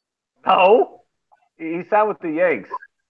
He went back to the Yankees. Was a rental that worked out fantastic. Never mind. Never mind. That's the exact. Of course. Never mind. Yeah, that's right. I'm thinking of 2017. Of course. Yeah, that's right. Aroldis Chapman was a rental that worked out miraculously for the Cubs. I will always be thankful that Aroldis Chapman played 4 months for the Chicago or 3 months for the Chicago Cubs and got us back. Single-handedly won you guys the World Series. Yeah, so despite the fact that Madden tried to burn him into the ground that year, but they did use him a lot. What about the NL West? You know who's going to be terrible? The Dodgers. The Giants are going to be terrible. Oh, you know, Padres season win total is really, really low. Hey, I have a question for you. Twatty. Do you think the Rockies or the Diamondbacks are going to fall off the map, or are they going to be about as good? Rockies still have that starting pitching, and I think I'm really high on the Rockies starting pitching. No, I think the Rockies will be 2nd place. Okay. Yeah, because, you know, a lot of people thought I was crazy last year when I rode the Rockies pretty hard last year, and people were thinking I was crazy but I'm like, no, their starting pitching is probably like the 2nd or 3rd best in the National League. Their season win total, Rockies season win total is 86. That's kind of high. Really? I had them around 82, I think. Yeah. Juiced to under 145 on the under 86. The Rockies. What's that, Ant? Are you guys underselling their starters? Because I thought they had one of the best rotations in the National League, and it's the same, isn't it? I mean, they haven't gotten rid of Gray or Freeland or anybody, have they? Marquez. They still got the lefty, whatever is that? The lefty too. They have Marquez. 81 games in Coors Field. You know, 11-7, 11-5, 10-6. All the totals go in Coors Field. I don't have it pulled up, but if they still have Marquez, Freeland, and Gray, they should they should be a very solid team. Yeah. Well, like I said, I got them at 82 or 83 wins, so that puts them at 80. Let's say 83 and 75, 77, 79. If they haven't really lost if they haven't lost anybody off of last year's team, I think they should be better than that. No, they may be. Yeah, they may be. The only thing they did is they lost DJ LeMahieu, but they brought in Daniel Murphy, who will just kill it there. Oh, yeah, Murphy's solid, especially in postseason. He'll have 80 doubles in Colorado. And season win total for the Rockies, 86 wins. Juice under 145 to the under 86 wins. So what's the over? That's why people are betting the under 86. They're not going to get that. What's the juice on the over? Plus 125 over 86. Oh, I would take that. Of course, we got Goldschmidt out of Arizona. Arizona regressing. We got Zach Greinke's long in the tooth. You know, the Diamondbacks. Obviously, the Padres are going to be terrible. Arizona's going to be decent. Arizona's going to be bad. But if you're getting plus money Giants going to be terrible. In Colorado, I would take that. Because Colorado should be like an 89, 90 win team in my mind. I don't know. Twani has them at 83, but to me, they're an 88 to 90 win team in my mind. Colorado. No, you make good points there. I could see that. I could see that because Arizona also lost AJ Pollock along with Goldschmidt, and AJ Pollock was a 2 or 3 WAR guy. So yeah, I mean, and they lost Patrick Corbin. Yeah, Corbin. You know, at the beginning of the year, I was on the.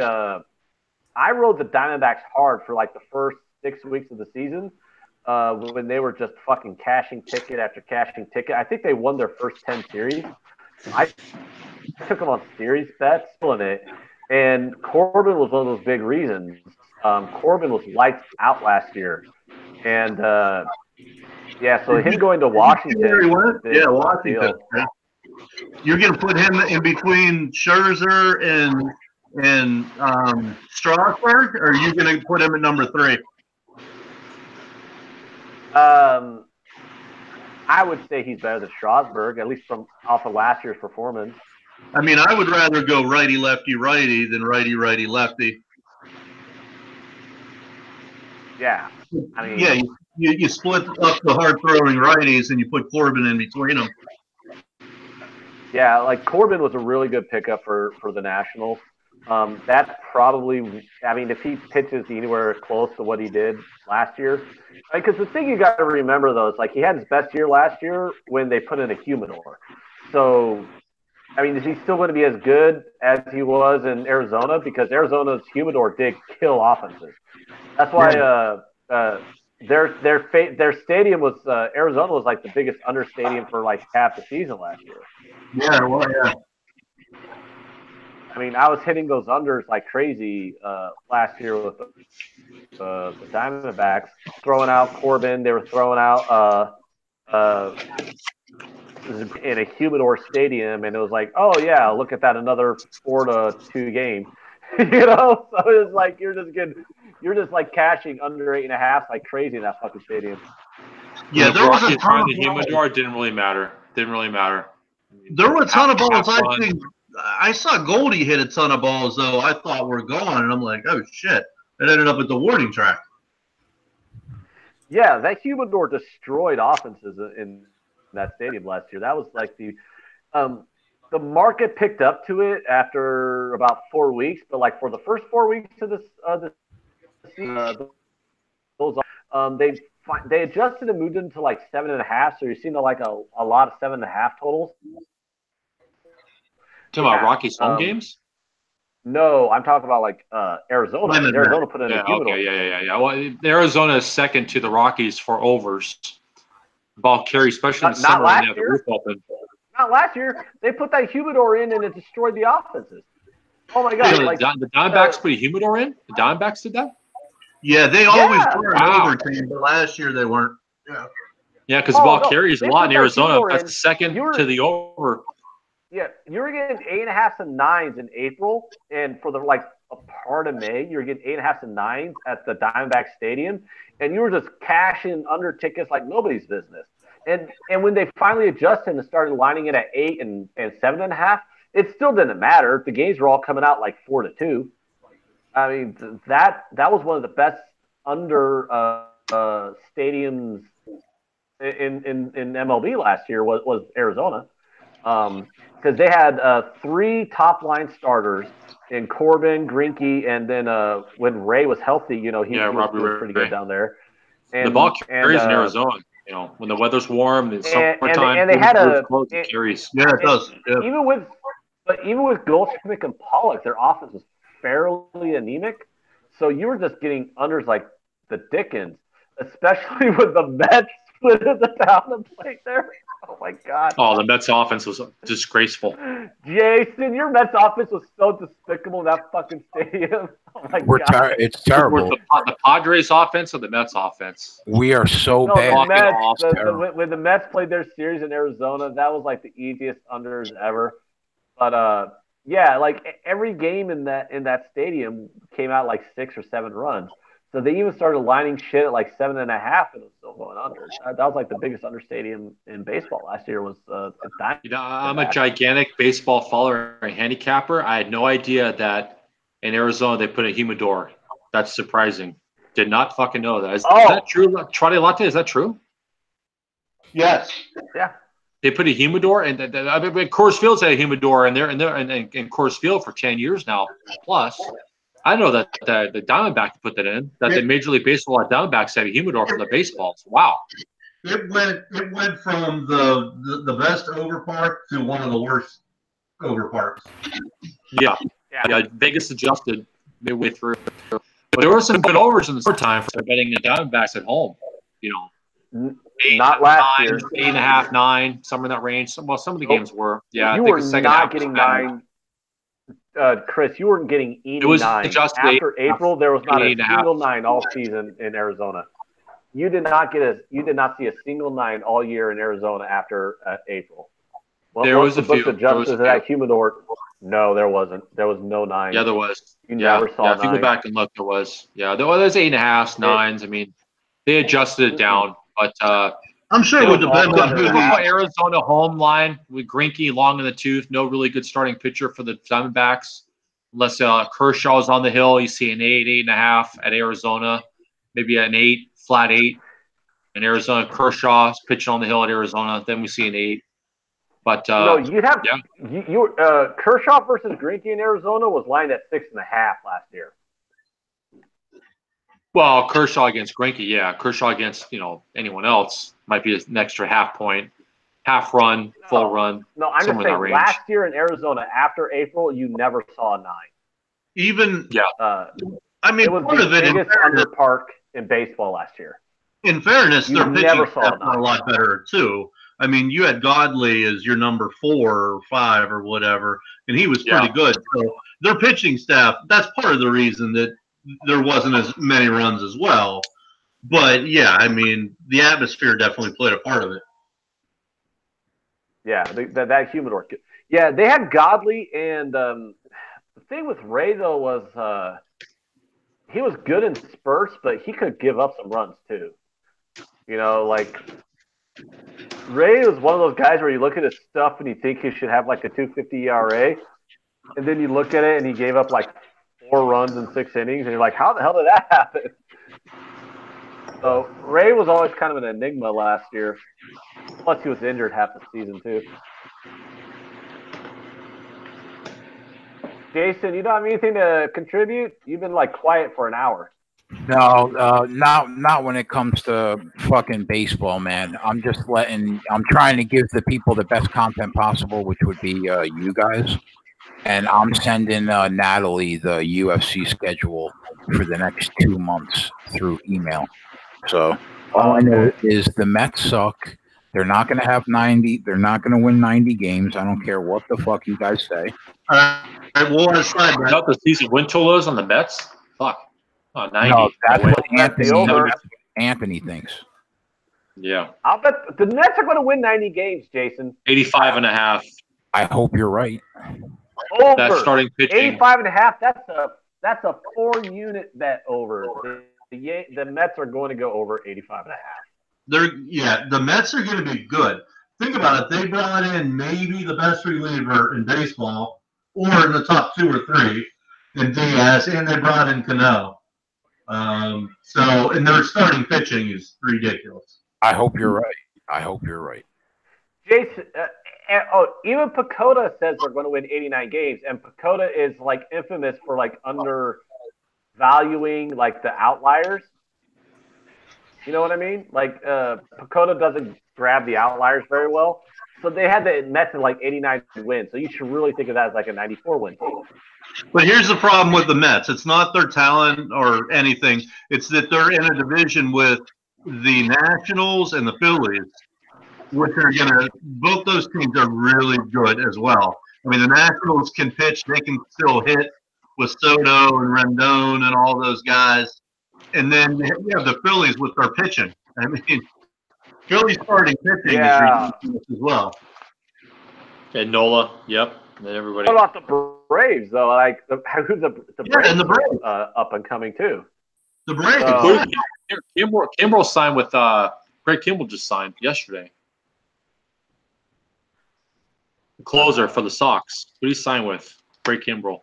Yeah, the NFC, the National League East is pretty strong, other than the Marlins. Yeah, you guys are going to get like 12 wins off of the Marlins alone, dude. Yeah, how are the Marlins going to win? I mean, they're going to lose 3 out of every 4 series. I mean, right? So are they? God. The Marlins are going to be so fucking bad, dude. It's going to be a race to the bottom with the Marlins and the Orioles. Their season win total. Like, I don't even know how the Marlins won.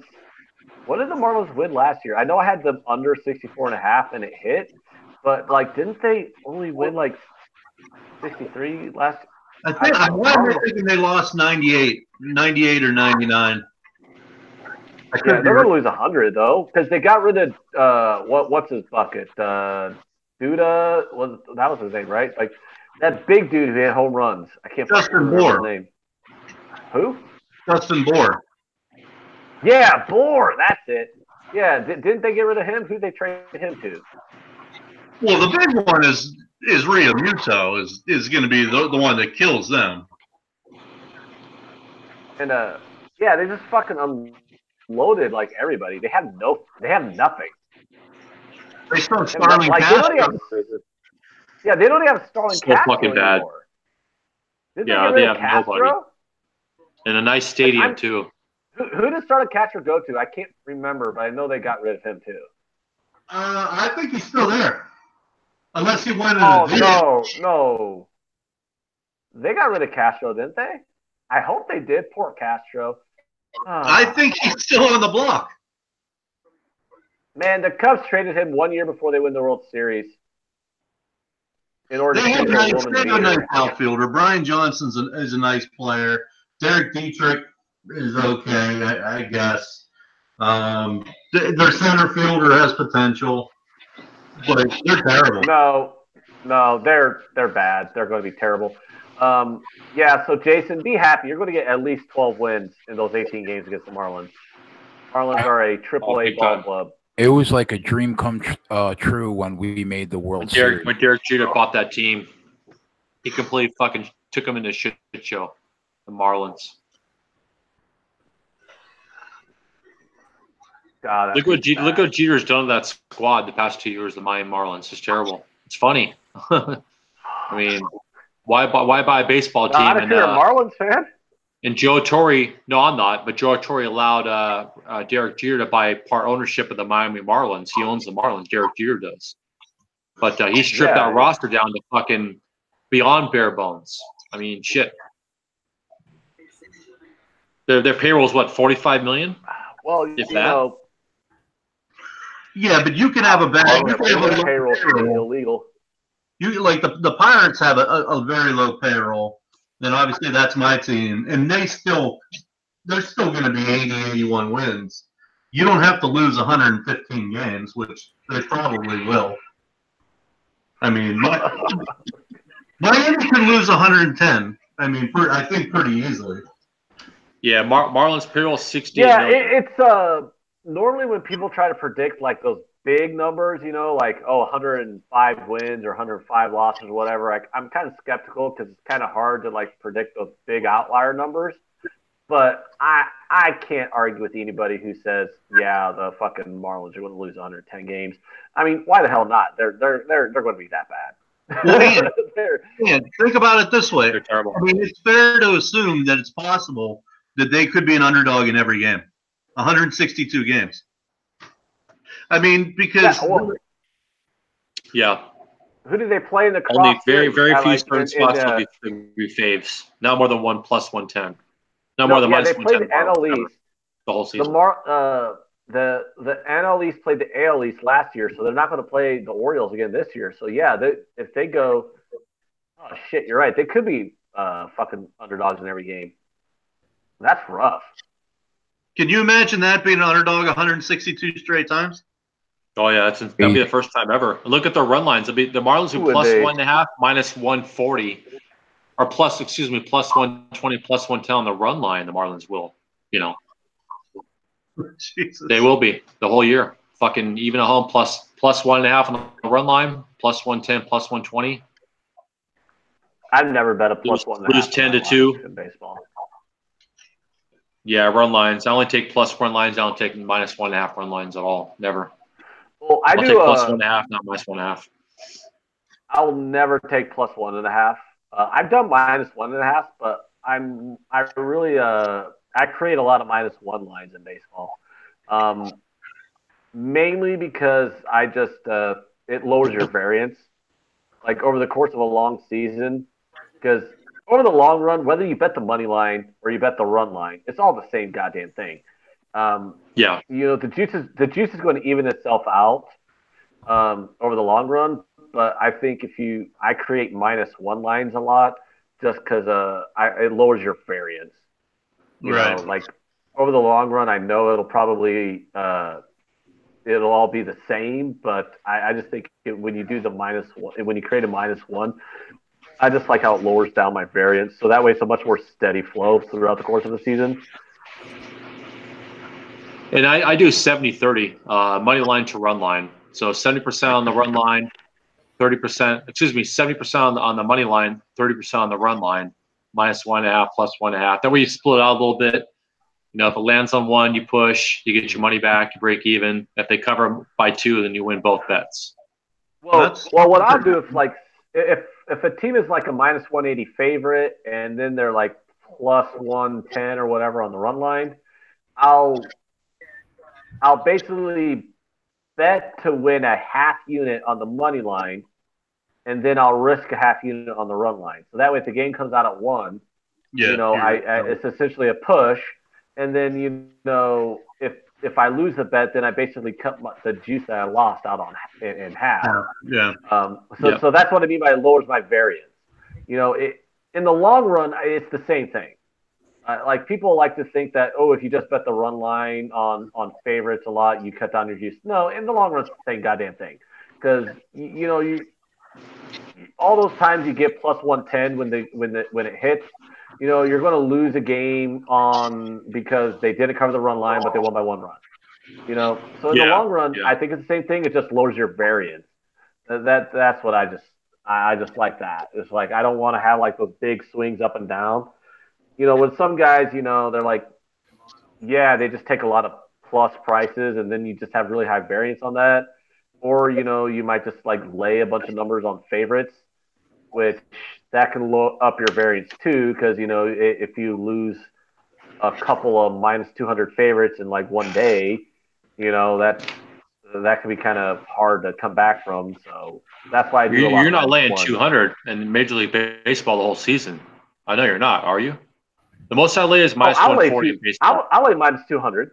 I'll lay minus 200 easy. You got to win 2 out of 3 games to make a profit, though.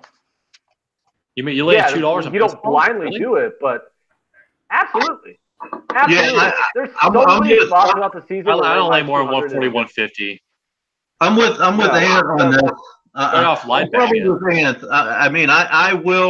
I'll break it down into a percentage. If I think it's 70%, then I'll translate that to the money line. But if I see value at a plus 250 or a minus 250, I'll take it. I mean, if I think it should be minus 300, I'll take it at minus 250. Yeah, I get into arguments with people about this all the time. It's when you're doing moneyline sports, okay, you got to, when you handicap the game, you got to figure in your win probability for each team. Exactly. And then you convert that win probability into a money line. Exactly. So if you have a team that has a win probability of 70%, but the money line is minus 200, well, your break-even percentage on minus 200 is 66.6%. So you have a 3% overlay on your break-even percentage versus what you're laying. If how often do you see those cover? How often do they cover? I mean, do you guys keep track of that, or Yeah, I never laid $2. More than people I think. laid 200 in baseball. Because the problem is Bullpens, okay. Here's the thing: you get people, you get a lot of people who go, "Well, I never lay minus more than 150." Well, why the fuck not? Create a line. That's what you got to do. You got to handicap. You got to take your bullpens. You got to take your lineups, and you got to take your starting pitching. You got to plug that all in, and you create a line. What's the true line? It doesn't matter. Value is not dependent on, plus 150 or minus 150 doesn't determine your value. What determines your value is, does your win probability cover your break-even percentage on the bet? Yeah, sure. I believe you guys. I'd be curious to know how much long-term over 162 games betting, laying $2, did it benefit you? Because you get to win 2 out of 3. But here's the thing, Chris. You don't blindly do it, though. You don't just blindly bet every 200 favorite. Of course not. I mean? Yeah, I'm not just blindly betting every minus 200 favorite. But when you get to win 2 out of 3 on that, where you're like, right, yeah, you need to win 2 out of 3, but you know what? They win a lot. That's why they're minus 200. I'm just saying, when that's good. It's good to know. If the team is 70% to win the game, based off the numbers, based off of the starting pitching matchup, the lineups, the bullpen usage, if a team is 70% to win, and they're minus 200, that's a huge edge on minus 200. Yeah, you got to take that. That's a huge edge. That's almost like 3.5% overlay on your break-even percentage versus your win probability. Right. That's a massive, massive edge. And a lot of people just don't understand that. Or they might understand that, but the idea of laying 200 scares them away. But that's the difference between gambling versus investing. Yeah, I agree. One thing I'll say real quick overlay. Before you say anything funny. What's that, Chris? Oh, sorry. I was saying, live bet in game. If it's minus $2, live bet in game may get a better number. That's what I do. I like a favorite that much. Definitely opportunities in game. But my thing is that, if I have a win probability at 80% or 70%, I'll lay the 200, 250, all day. So, wow. But everyone's different. So, but my opinion is it's good to know. I love your guys' knowledge, man. You guys' knowledge is, I'm a big time baseball handicapper, so it's good to know. Thanks, Chris. Over the course of a period of time, profit on that. I never give myself a limit on what I'm going to bet. So I actually have a buddy who will not bet massive underdogs. He will lay big numbers on favorites all day long because he has a mentality of, he wants to bet a sure winner. So he has no problem betting a minus 300 favorite, even if that minus 300 favorite might not be the right play. My mentality is pretty simple. I will bet a plus 250 underdog all day long if the line value's there. I'll bet a minus 200, minus 250 favorite all day long if the line value's there. It's all about whether your break-even percentage on that bet is going to be greater or less than your win probability. That's really all there is to it. It's just tough and that's what stifles people. No, I hear you, Chris. And that's what stifles people. There's a lot of us out there. I don't think it's that tough. A lot of people don't like to, but I don't really give a shit one way or the other. Some people think it's tough to bet a big underdog. They're that bet'll lose more often than it will. What? The Faves laying $2 or $2.50 the first 5 run line, or the first 5, I've never bet a first half, 5 run line in my life. Minus 180. I will never bet a first 5. Depends on starting pitching. Depends on starting pitching. Yeah. But that's interesting. The problem is, run lines on the first 5 take away the value of betting a first 5 money line, because the value of betting a first 5 money line is you can push. You can't push a money line on the full game. So when you bet a run line. Yeah, so when you bet a run line on a first 5, can't push. Yeah, you eliminate one of the advantages to betting a first five money line. So that's let why me say this off topic, and I'll shut the fuck up and let you guys talk. Is that it's all live lines, props, always laying a half. It's never even because the books know you eliminate the opportunity of a push. Live betting, props, always a half for the most part. 80% of live bets and props are half hook. The half because it removes the books on the liability of a push. So we all know that. We all know that. Go ahead, you guys go ahead. Yeah, well, I just think it's always weird because you're talking about something I hear a lot of people say where it's like, well, I don't want to lay minus 200 or minus 250 because what if it loses? How many times you got to win in order to make that profitable? But at the same time, I see people all the time constantly betting plus 250s. Well, guess what? I have a buddy, and he's actually a bad sports bettor, but he never bets those big underdogs because he does make a good point is, you bet a plus 300 underdog, that's going to lose more often than it'll win. So in the grand scheme of things, you go, well, how often is that plus 300 dog going to win? Well, that plus 300 underdog is going to win, maybe 25% of the time? Yeah, well, I was going to say that minus 300 favorite, it's just the reverse. You know what I mean? It's the same goddamn thing. You just got to make sure, you just got to know how to do your win percentage to money line calculation. I mean, it's not that difficult. You can fucking do that in the Action Network app if you have that. You just got to be able to create yourself a win probability for each team. And if that line covers that win probability, then it's a good bet. All there is to it. Nothing else.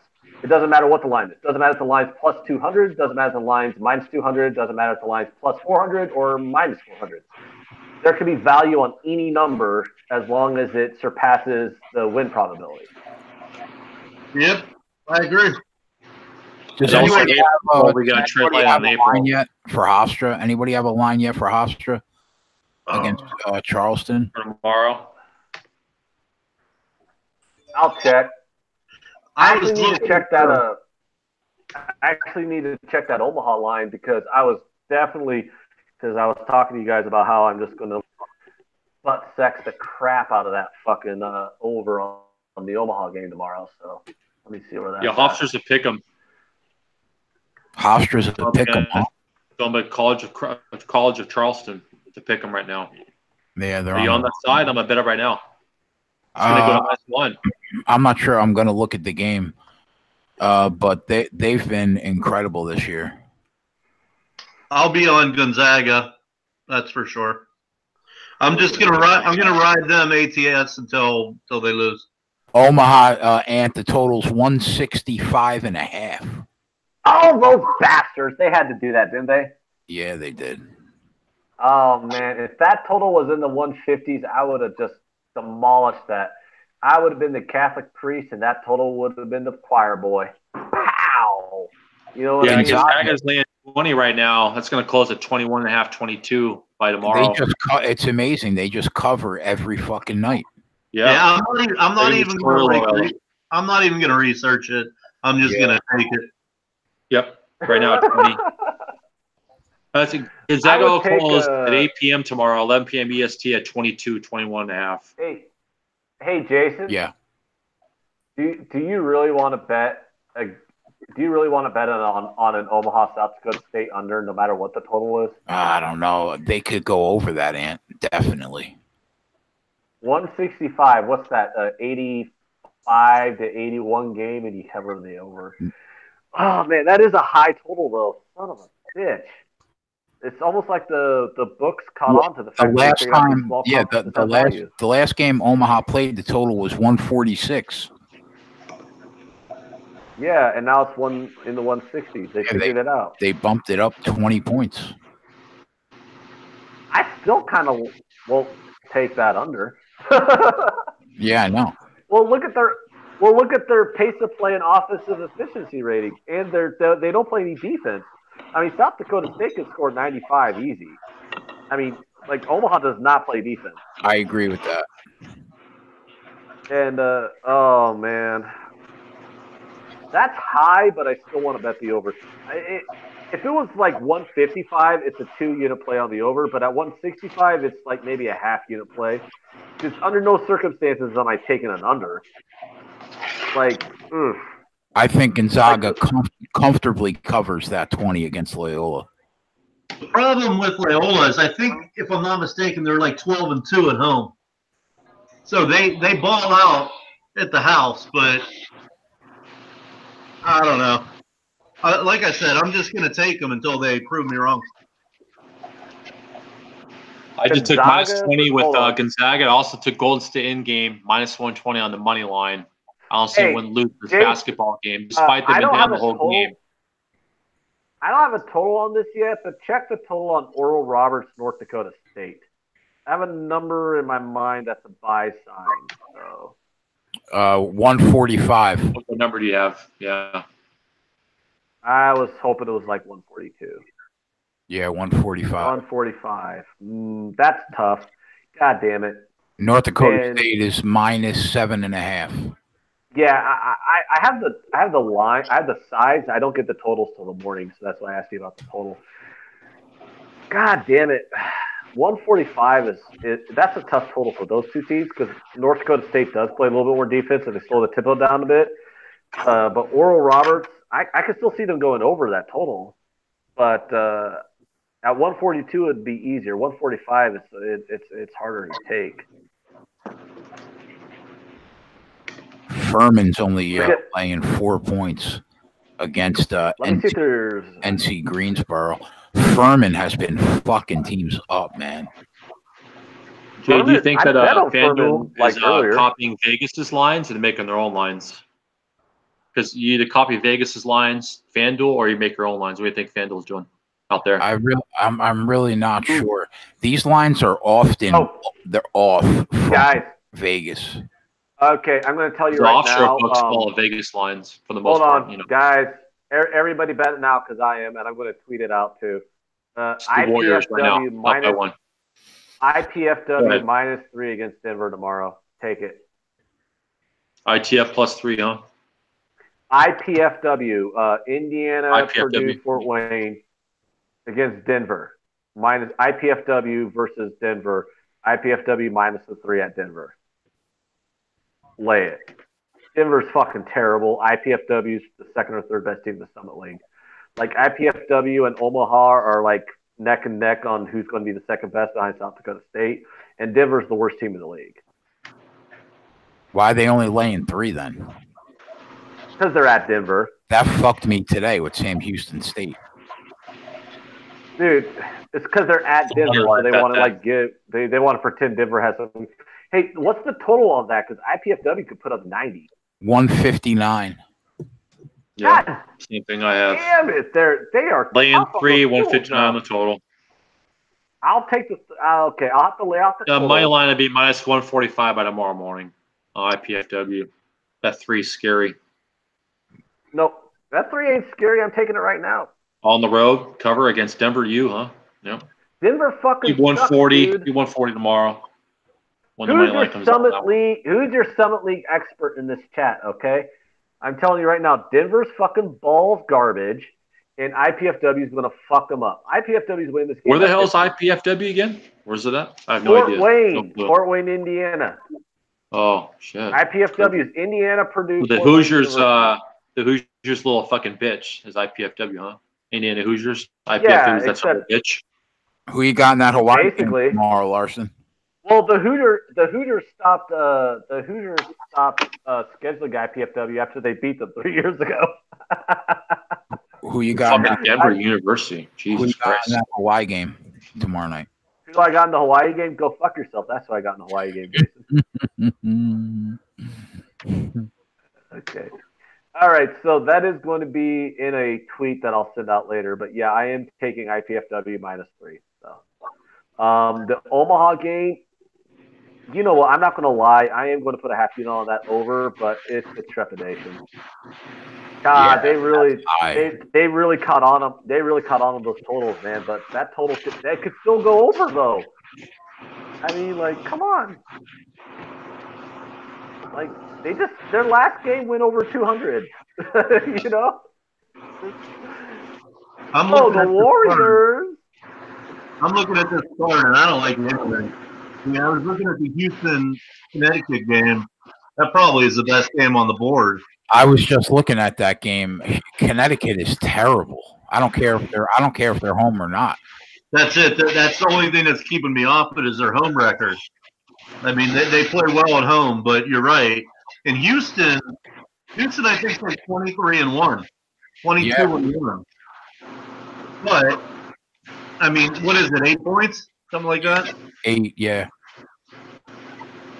Man, 8 points on the road against a good home team. That's a tough one. But you're right. Connecticut's not that good, but they ball out at home. Is This is 23-1. Really? Yeah, Wow. yeah. They beat Cincinnati's really the only team in the conference that could give them trouble, and they I beat. think they're 23-1 or 22-1, something like that. Yeah. Hey, Jason. So I got a Murray State and Austin P. I have it at Murray State -1. What's the total? Because I don't have any totals until the morning. Murray State, Austin P. I got a number in my mind for that. Murray State I don't have the line, but the total's 156. Over. Okay, Connecticut is 13-3 at home, and they only have 13 wins on the season.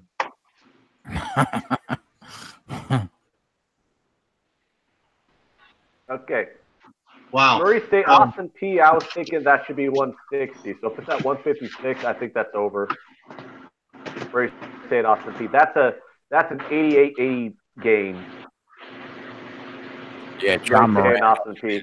so good this year. All right, guys, I'm out. Yeah, I'm out too, man. I'm out too. And what's your schedule for tomorrow? You guys have I won't be able to come on. All right. Yo, Twatty, anytime you want to come on, bro. I close the next several days. I probably won't be able to come on until Saturday, I won't be able to come on until Sunday and Monday. Saturday's no good too. No, I close the next 3 days. All right. Well, I'll Chris and I'll come on probably Saturday, and then Sunday we'll have the fight. So, all right. Yeah, I can. I did take Golden Sunday State again and in game, by the way, you guys. So, and also Ducks are winning 1-0. What's the score in that Golden State game? I laid it 75 even, tied up. All right. I got it like -130 money line for a stick. I bet it. Well, Portland's up by 3 now, but we're going small. Golden State. Yep. All right, boys. I'll talk to you tomorrow. Up for first half of the year is over. So, all right, you guys have a good one.